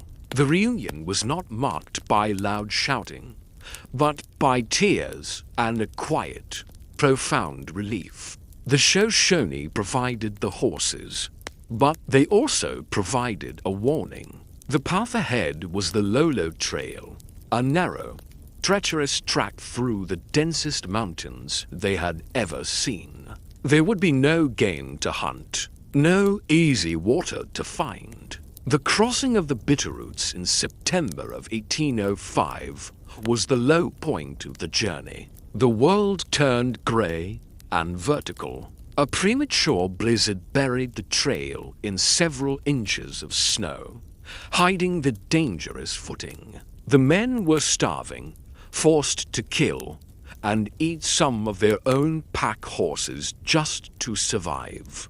The air was thin and cold, biting into their lungs. They moved like shadows through the towering cedar and hemlock trees, the only sound the rhythmic crunch of snow and the heavy breathing of exhausted animals. When they finally staggered out of the mountains and onto the banks of the Clearwater River, they were broken men. They were met by the Nez Perce tribe, who looked at these gaunt, bearded strangers with a mixture of pity and wonder. The Nez Perce fed them dried salmon and commerce roots, a meal that, after weeks of starvation, felt like a banquet. Here, the rhythm changed once more.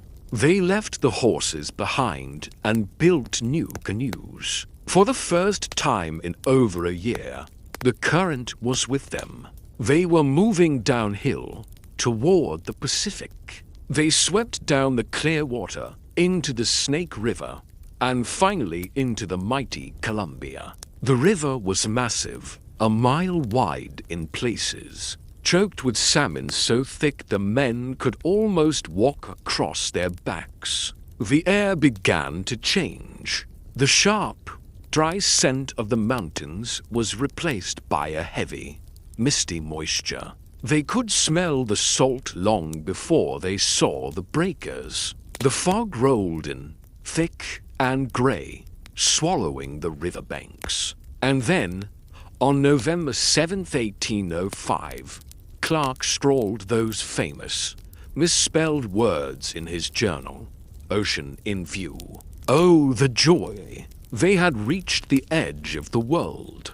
But the Pacific was not the golden paradise they had imagined. It was a place of relentless rain, crashing gray waves, and a wind that never stopped howling. They built Fort Clatsop on a hillside near the mouth of the river, a small cluster of huts where they would spend the next for months in a state of damp, emerald green stasis. Imagine the winter at Fort Clatsop. Your clothes are never truly dry. The smell of rotting fish and wet wood is everywhere. The men spent their days boiling seawater to make salt and sewing hundreds of pairs of moccasins. For the trip home, Lewis sat by a small whale oil lamp, finishing his journals, his handwriting steady despite the damp. They were waiting for the winter to break, listening to the rhythmic thud of the Pacific against the shore,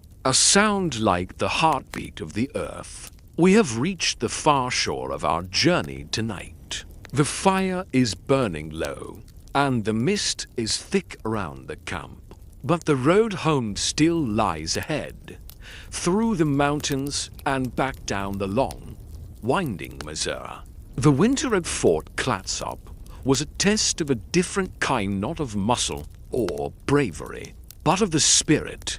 It was a world of gray on gray, where the sky and the sea seemed to merge into a single, dripping curtain. For 3 months, the men saw the sun for a total of perhaps 12 days. Everything they owned, their leather breeches, their journals, the very blankets they slept under, was permeated by a persistent, emerald green mold. Yet, in that damp silence, there was a strange, meditative peace. They had reached the edge of the map. There was nowhere left to go but back. On March 23rd, 1806, as the first hints of a pale northern spring began to touch the giant ferns of the Oregon coast, the cause of discovery turned their backs on the Pacific. They did not leave with a celebratory shout, but with a quiet, focused determination. The return journey was not a victory lap. It was a race against the seasons and the dwindling supplies of trade beads and gunpowder. They paddled back up the Columbia, their muscles reaccustoming themselves to the stubborn weight of the upstream current. The return trip was marked by a sense of familiarity that made the wilderness feel, for the first time, like home. They knew which bends in the river held the best eddies. They knew which roots could be dug from the damp earth to stave off the gnawing hunger. When they reached the Nez Perce once more, they recovered the horses they had left behind. The animals having grown fat and strong on the spring grasses, the reunion was warm.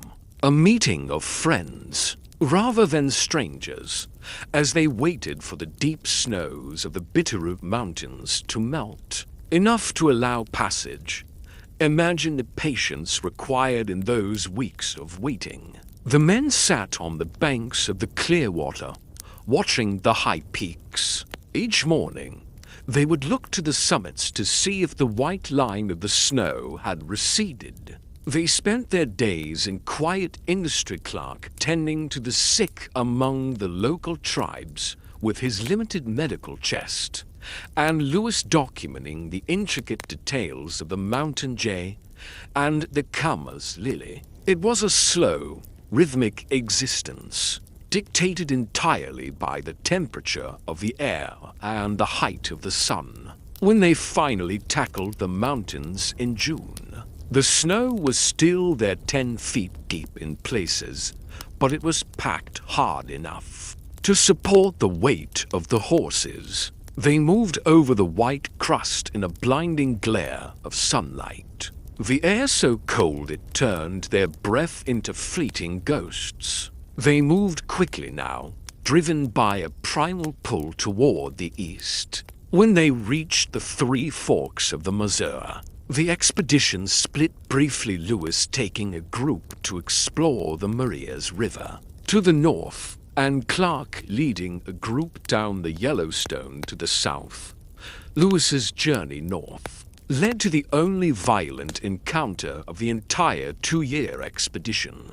In the wide, windy plains of Montana, they met a small party of Blackfeet warriors. The night was spent in a tense, shared camp, the air thick with suspicion. In the pre-dawn light, a struggle broke out over the expedition's rifles.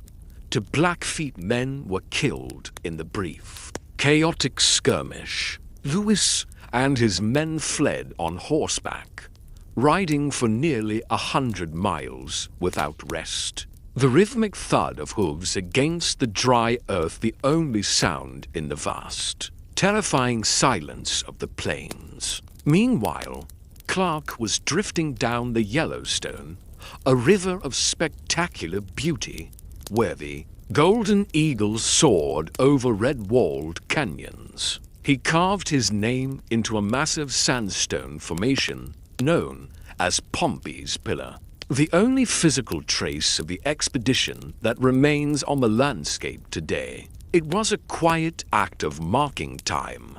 A small I was here in a world that usually erases all footprints. The groups reunited at the confluence of the Yellowstone and the Missouri. From there, the journey became a blur of speed. They were no longer explorers. They were messengers. They swept down the Missouri, the same river that had nearly broken them 2 years prior.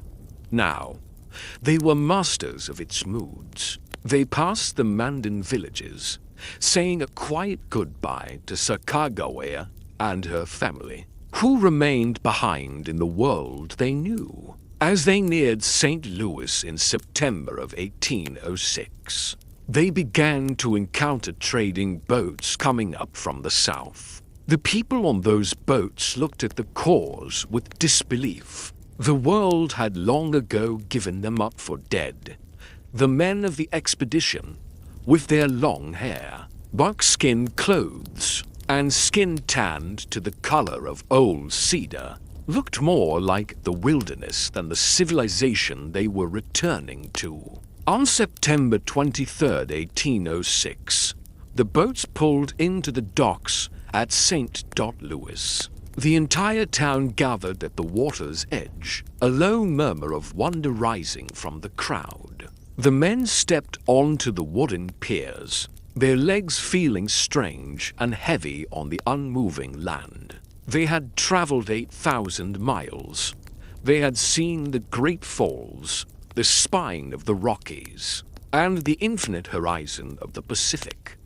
But as the sun set over St. Louis that evening, the real story wasn't in the maps they had drawn or the journals they had filled. It was in the silence of the woods they had left behind. They had walked through a cathedral of nature that would never be that quiet again. We've drifted down those long, winding rivers tonight, from the muddy banks of the Missouri to the misty shores of the Great Water. The campfires of the cause of discovery have long since faded into ash, but the rhythm of their oars still echoes in the stillness of the night. Thank you for joining me on this journey. If these stories bring you a sense of peace, please do subscribe and join our quiet community. It means so much to the channel. Sleep well. Let the sound of the river carry you into your dreams, and I'll see you in the next chapter of history. Hey guys, tonight we drift softly into the mist-shrouded world of the very first threads, back to a time when the human story was just beginning to be woven. We are going to explore the evolution of ancient clothing not as a frantic parade of fashion, but as a slow, rhythmic journey of texture and necessity. Like and subscribe if you enjoy these quiet journeys through the corridors of time. It helps the channel remain a peaceful sanctuary in a very loud world. Go ahead and comment where you're listening from and what time it is there. Perhaps the moon is high over your roof, or the first light of dawn is touching your window. Settle in. Let the weight of your day dissolve into the blankets as we trace the long, winding lineage of the garments that have shielded the human spirit for millennia. Imagine, if you will, a world before the loom, before the needle, and even before the concept of a sleeve. The air is crisp, biting with the edge of a fading ice age. Our ancestors moved through a landscape of shadows and sharp stone, and their first foray into clothing was not a matter of vanity, but a quiet, desperate conversation with the elements. Picture the heavy, rhythmic scraping of a flint tool against a fresh hide. The smell is earthy, metallic, and raw.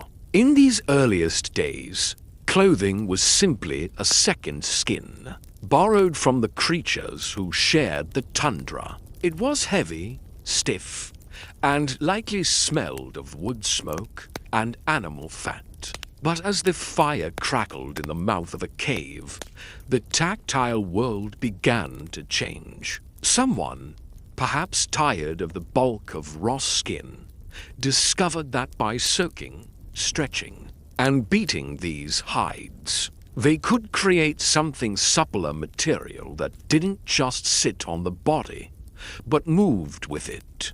These were the first whispers of comfort in a very hard world. As the centuries drifted by like slow-moving glaciers, the human hand became more curious. We moved from the era of the draped hide to the invention of the needle, often carved from a delicate bird bone or a sliver of obsidian. Can you hear the soft, repetitive click of bone against leather? To sew was to conquer the wind.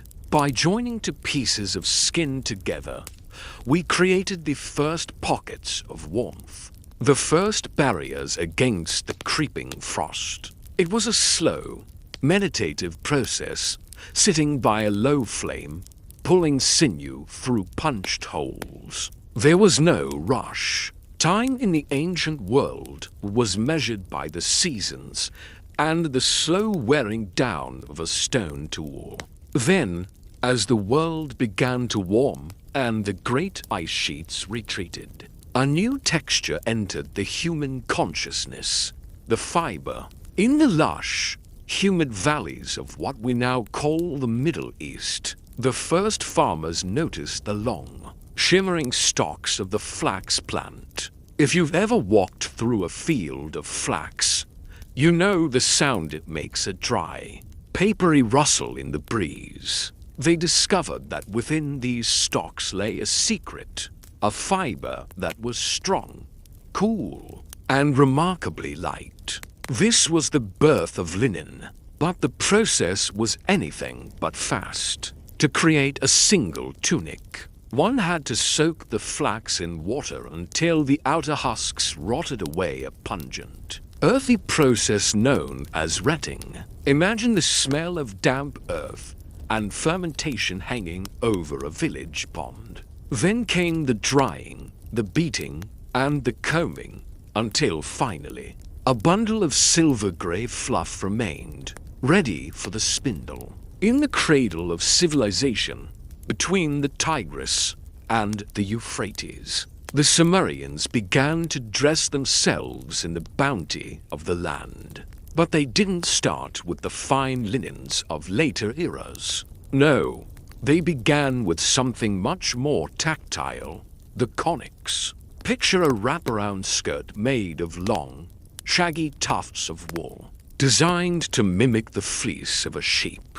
It must have been incredibly heavy, perhaps a bit itchy against the sun-baked skin, but it represented a shift from the hunter to the shepherd. As you walked through a Sumerian city like Ur, the sound of your clothing wouldn't be a rustle, but a soft, rhythmic thud of wool against your calves. The social hierarchy was already being written in thread. The longer your fleece, the more powerful your status. It's a bit humorous to imagine the great kings of Mesopotamia sitting on their brick thrones, essentially draped in the ancient equivalent of a very expensive, shaggy bathroom rug.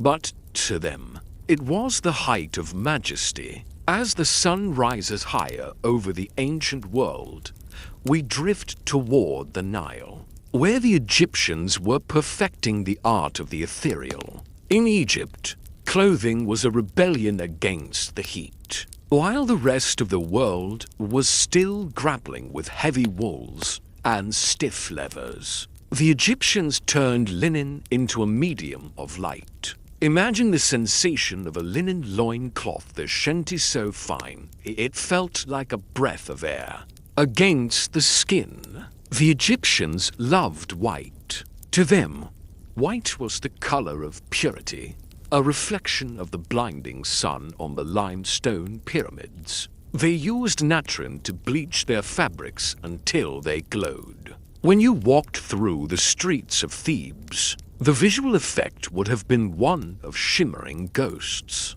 A sea of brilliant white moving against the deep ochre of the desert sands. But even in this land of minimalist elegance, there were failures and quirks. The starching of linen was a common practice used to create those iconic, sharp pleats we see in tomb paintings. However, starch made of flour and water has a tendency to become brittle.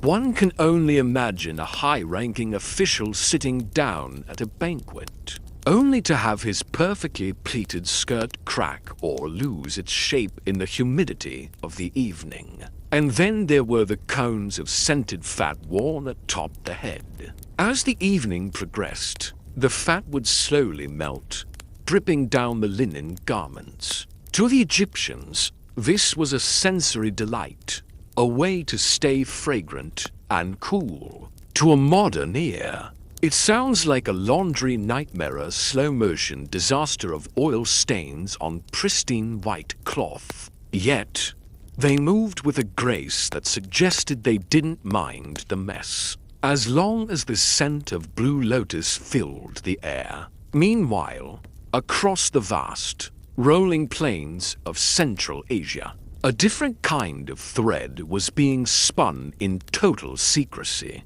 In the gardens of the Yellow Emperor, legend says a silkworm cocoon fell into a teacup, unraveling a shimmering secret that would change the world. Silk taught to touch ancient Chinese silk was to touch the skin of a cloud. It was a fabric that held the temperature of the body, cool in the heat and warm in the chill. But for centuries, the process was a guarded mystery, punishable by death if revealed to an outsider. Imagine the quiet, humid rooms of the silk-rearing sheds, the only sound being the rhythmic munching of thousands of silkworms on mulberry leaves. It is a sound like soft rain on a tin roof. The weaving of silk was a meditative act, 1,000 threads intersecting to create a landscape of dragons and clouds. This wasn't just clothing, it was a map of the heavens. But as the rivers shifted course and the trade winds began to blow, these fabrics began to travel. We see the rise of the Silk Road not as a highway, but as a slow, dusty trickle of ideas and textures. Imagine a caravan of camels, their bells tinkling in the vast silence of the Gobi Desert. In their packs, hidden beneath layers of common wool, were the shimmering rolls of silk and the fine cottons of the Indus Valley. Cotton was a miracle of the south, wool that grew on trees, as the Greeks would later call it. It was softer than linen and more absorbent than silk. In the ancient cities of Harappa and Mohenjo-Daro, the people moved in vibrant, dyed cottons.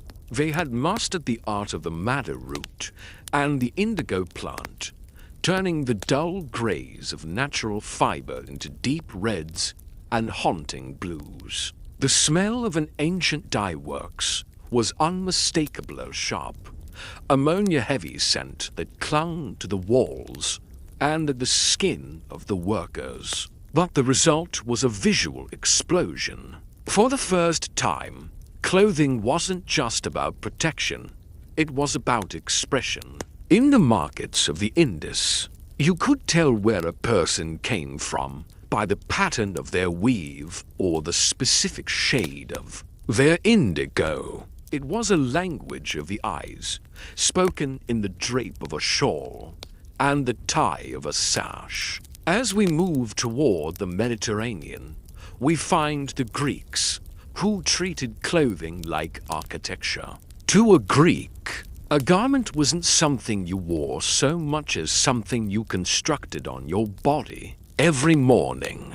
The chiton and the peplos were essentially large rectangles of wool or linen, held together by pins called fibulae. There were no zippers, no buttons, no complex tailoring. It was all about the fold. Imagine a morning ritual, standing still as the fabric was draped and belted, the wool heavy and comforting in the cool Mediterranean dawn. The Greeks were obsessed with the fall of the cloth. They wanted their clothing to look like the fluting of a marble column.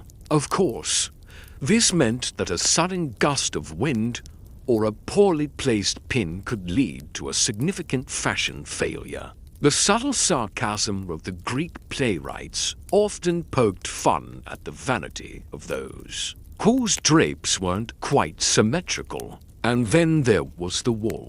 While we think of Greek statues as white and pristine, the reality was a riot of color and a lot of very itchy, very warm wool. In the height of a scorched Athenian summer, draped in several yards of hand-woven sheep's hair, the philosopher's life must have felt quite prickly. They compensated with dyes made from saffron and sea snails, creating yellows and purples that signaled wealth and intellect. We've traced these threads from the first scraped hides to the architectural drapes of the Aegean. The world of ancient clothing is a tapestry of patience, a slow evolution of touch and color, But the Roman Empire is rising on the horizon, bringing with it the weight of the toga and the complexities of imperial silk. The sun that baked the marble of Athens eventually cast its long, amber shadows toward the 7 hills of Rome. As we move into this next chapter of our quiet journey, imagine the air shifting. The scent of the Aegean salt spray replaced by the heavy dusty aroma of the Tiber, and the sharp metallic tang of an empire in motion. In Rome, clothing was no longer just a shelter or an art form. It was a complex, silent language of law. To dress in the Roman world was to announce exactly where you stood in the grand, tiered theater of society. At the heart of this world sat the toga. It is perhaps the most famous garment in history, yet also one of the most impractical creations ever to grace a human shoulder. Imagine a massive, semicircular piece of heavy wool, roughly 18 feet wide. It was not worn in the modern sense. It was a burden. To don a toga required the assistance of at least one slave, known as a vestiplicus, whose entire existence was dedicated to the geometry of folds. The wool was thick, unwashed of all its natural oils to maintain a certain sheen, and it was white, a blinding, chalky white that was maintained with, of all things, fermented urine. The Roman laundry, the Polonica, was a place of pungent odors where workers trod on garments in vats of liquid gold to bleach them. It is a subtle irony of history that the most dignified citizens of the ancient world walked around smelling faintly of a stable, all in the name of purity. The toga was a master of inconvenience. It left the right arm free, but required the left arm to be constantly crooked to hold the weight of the fabric. If you dropped your arm, the entire apparatus of your social standing would unravel at your feet. It was a garment for a man who didn't have to work with his hands, a man of leisure, of law, of the Senate. In the sweltering heat of a Roman July, inside a crowded forum, the atmosphere must have been stifling. Thousands of men, draped in several pounds of thick wool, sweating under the Mediterranean sun. You can almost hear the soft, rhythmic rustle of the wool as a senator gestured, and perhaps the faint, exasperated sigh of a man whose umbo, the decorative knot of fabric at the waist, had slipped out of place. But while the men grappled with their woolen burdens, the Roman women, the matrons, moved in a world of much softer textures. They wore the stola, a long, flowing dress that reached the ankles, often paired with the palla, a versatile shawl that could be draped over the head as a sign of modesty. By the height of the empire, the rugged wool of the early republic had been replaced by the woven wind of the East. Silk had arrived. It was so thin, so translucent, that the conservative Roman moralists, like Seneca, grumbled that a woman in silk was practically naked. They saw it as a sign of decadence, a failure of the old Roman virtues. But the silk didn't care for the grumbling of old men. It felt like cool water against the skin, a luxury that whispered of the distant, mysterious lands of the seers. As we move further east, the textures change again. In ancient India, the climate dictated a different philosophy of dress. While the Romans were pinning and folding, the people of the Indus and the Ganges were mastering the art of the unstitched garment. The sari and the dhoti are perhaps the most enduring legacies of ancient clothing. Imagine the sound of a loom in a village in the Maurya Empire, the rhythmic clack-thud. Clack-thud as cotton threads were transformed into gossamer-thin wraps. The Indians were the masters of color. They didn't just dye their clothes. They saturated them with the soul of the earth. They used the root of the madder plant for deep, earthy reds, and the crushed bodies of lac insects for vibrant purples. But their greatest triumph was indigo.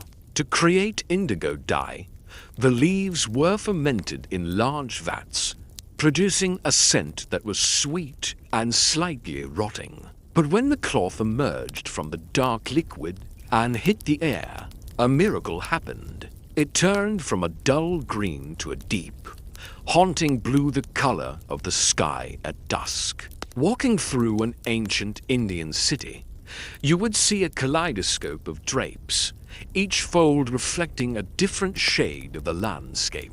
There was a profound freedom in this clothing. It was not fitted to the body, but rather, the body gave the clothing its shape. In China, during the Han Dynasty, the evolution of clothing took a turn toward the architectural and the symbolic. While the West was focused on the drape, the East was perfecting the robe. The hanfu was a marvel of internal logic. It used wide sleeves and cross collars to create a silhouette that was both imposing and fluid. The sleeves weren't just for show. They were the pockets of the ancient world.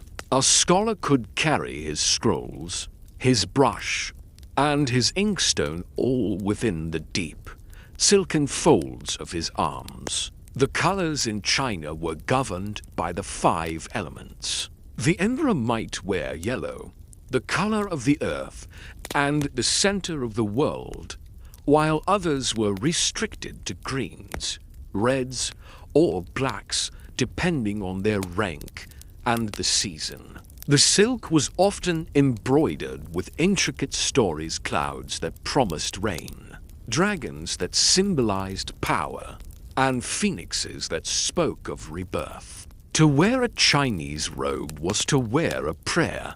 The fabric was heavy with the weight of gold thread and the labor of thousands of hours of needlework. In the quiet halls of the Forbidden City, the only sound would be the soft shimmer of silk dragging across polished wood, a sound like a long, drawn-out secret. But what of the common people? While kings and emperors were draped in silk and fine linen, the vast majority of the ancient world lived in a reality of coarse hemp, rough wool, and nettle fiber. Nettle clothing is one of the forgotten gems of history. It was labor-intensive. The stalks had to be dried, beaten, and spun just like flax, but it produced a fabric that was incredibly strong and surprisingly soft. Resembling linen, it was the clothing of the woods, of the survivalist. And then there were the barbarians to the north, the Celts, and the Germans. The Romans looked at them with horror for one specific reason. They wore trousers. To a Roman, trousers were the ultimate sign of a lack of civilization.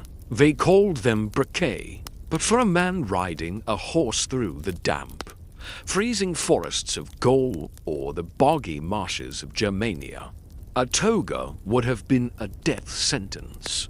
The Celts were masters of the weave, creating the first checks and plaids, what we would now call tartan. They used vibrant vegetable dyes to create a visual language of tribes. Imagine a Celtic warrior emerging from the morning mist, his woolen trousers cross-hatched with lines of red and green, his heavy cloak fastened with a massive bronze brooch. It was clothing built for the wind, for the horse, and for the hunt. As the centuries rolled on, these styles began to bleed into one another. The Roman soldiers, stationed on the cold frontiers of Britain and the Rhine, eventually swallowed their pride and adopted the barbarian trousers. To keep their legs from freezing, the Silk Road continued to pulse like a slow heartbeat.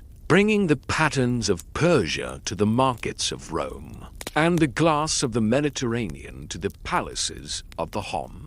We've seen the heavy wool of the Senate, the indigo shadows of India, and the hidden pockets of the Chinese scholars. The world was becoming a smaller place, stitched together by the very threads that sought to define its borders. But the medieval world is beckoning, where the simplicity of the ancient drape will give way to the complex tailoring of the knight and the lady, as the shadows of the ancient world grew long, and the great empires began to fray at the edges like a well-worn hem. The story of clothing entered a period of quiet, transformative twilight. We move now into the era where the draped silhouettes of the past began to meet the structured forms of the future.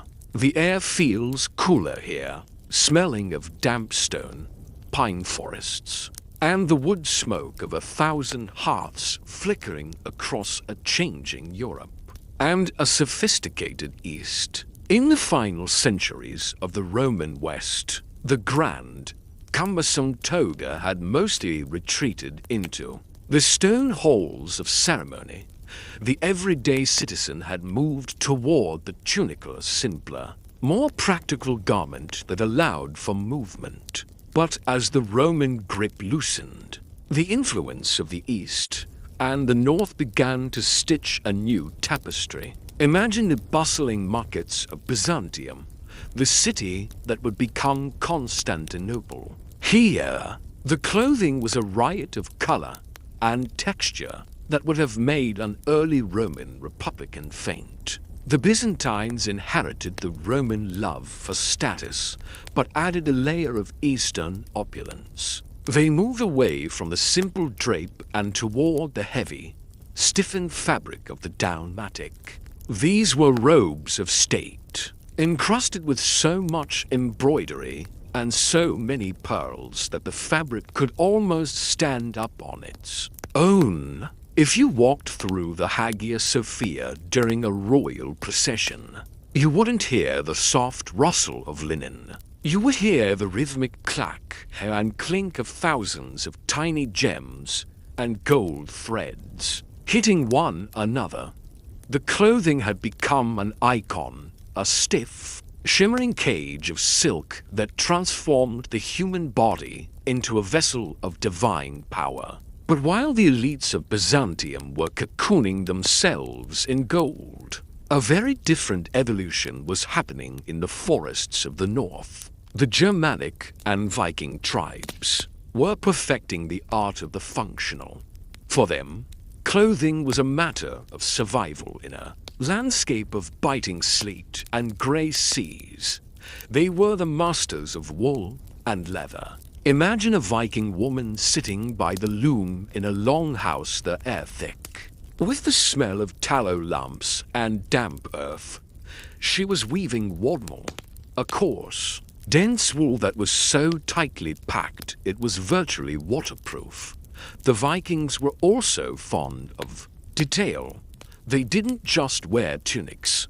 They wore tunics edged with intricate tablet-woven bands. These bands were made by twisting small wooden or bone cards, creating patterns that told stories of wolves, serpents, and the world tree. Their clothing was a layer of protection, both physical and spiritual. And we cannot forget the humors of the great bags, the excessively baggy trousers favored by some Norse raiders, which required yards and yards of wool gathered at the waist. To a Roman, they looked like clowns. To a Saxon villager seeing them crest a hill, they looked like a nightmare draped in moving shadows.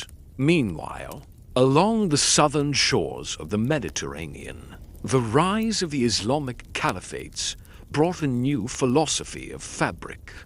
The Tiraz system emerged a state-run workshop that produced exquisite textiles gifted by the caliph. These fabrics were often inscribed with Arabic calligraphy, weaving blessings and names directly into the borders.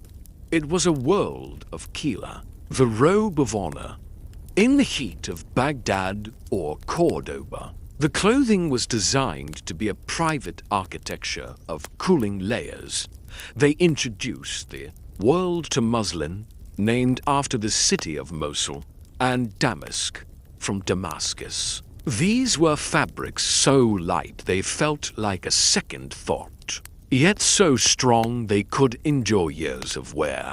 The sensory world of this era was defined by the zodiac influencer legendary figure in Al-Andalus who supposedly introduced the concept of seasonal dressing. Before this, people often wore the same heavy garments year-round. But in the sophisticated courts of Spain, it became the height of fashion to wear white in the summer, bright silks in the spring, and heavy, dark furs in the winter. It was a slow, rhythmic acknowledgement of the Earth's own cycles as we look toward the Americas. Far across the dark Atlantic, the evolution of clothing was following its own brilliant path. In the high Andes, the Inca were performing miracles with the hair of the alpaca and the vicuga. The vicuga wool was so fine, it was reserved only for the Sopa Inca himself, the Sun King. It was a fabric that felt like a warm cloud, dyed in the vibrant yellows of the sun and the deep purples of the mountain potato. They didn't use needles in the European sense. They wove garments to shape on the loom, meaning a tunic came off the strings exactly as it was meant to be worn. There was no waste, only the perfect, mathematical intersection of thread and space. In the Mayan and Aztec lands, clothing was a featherwork dream.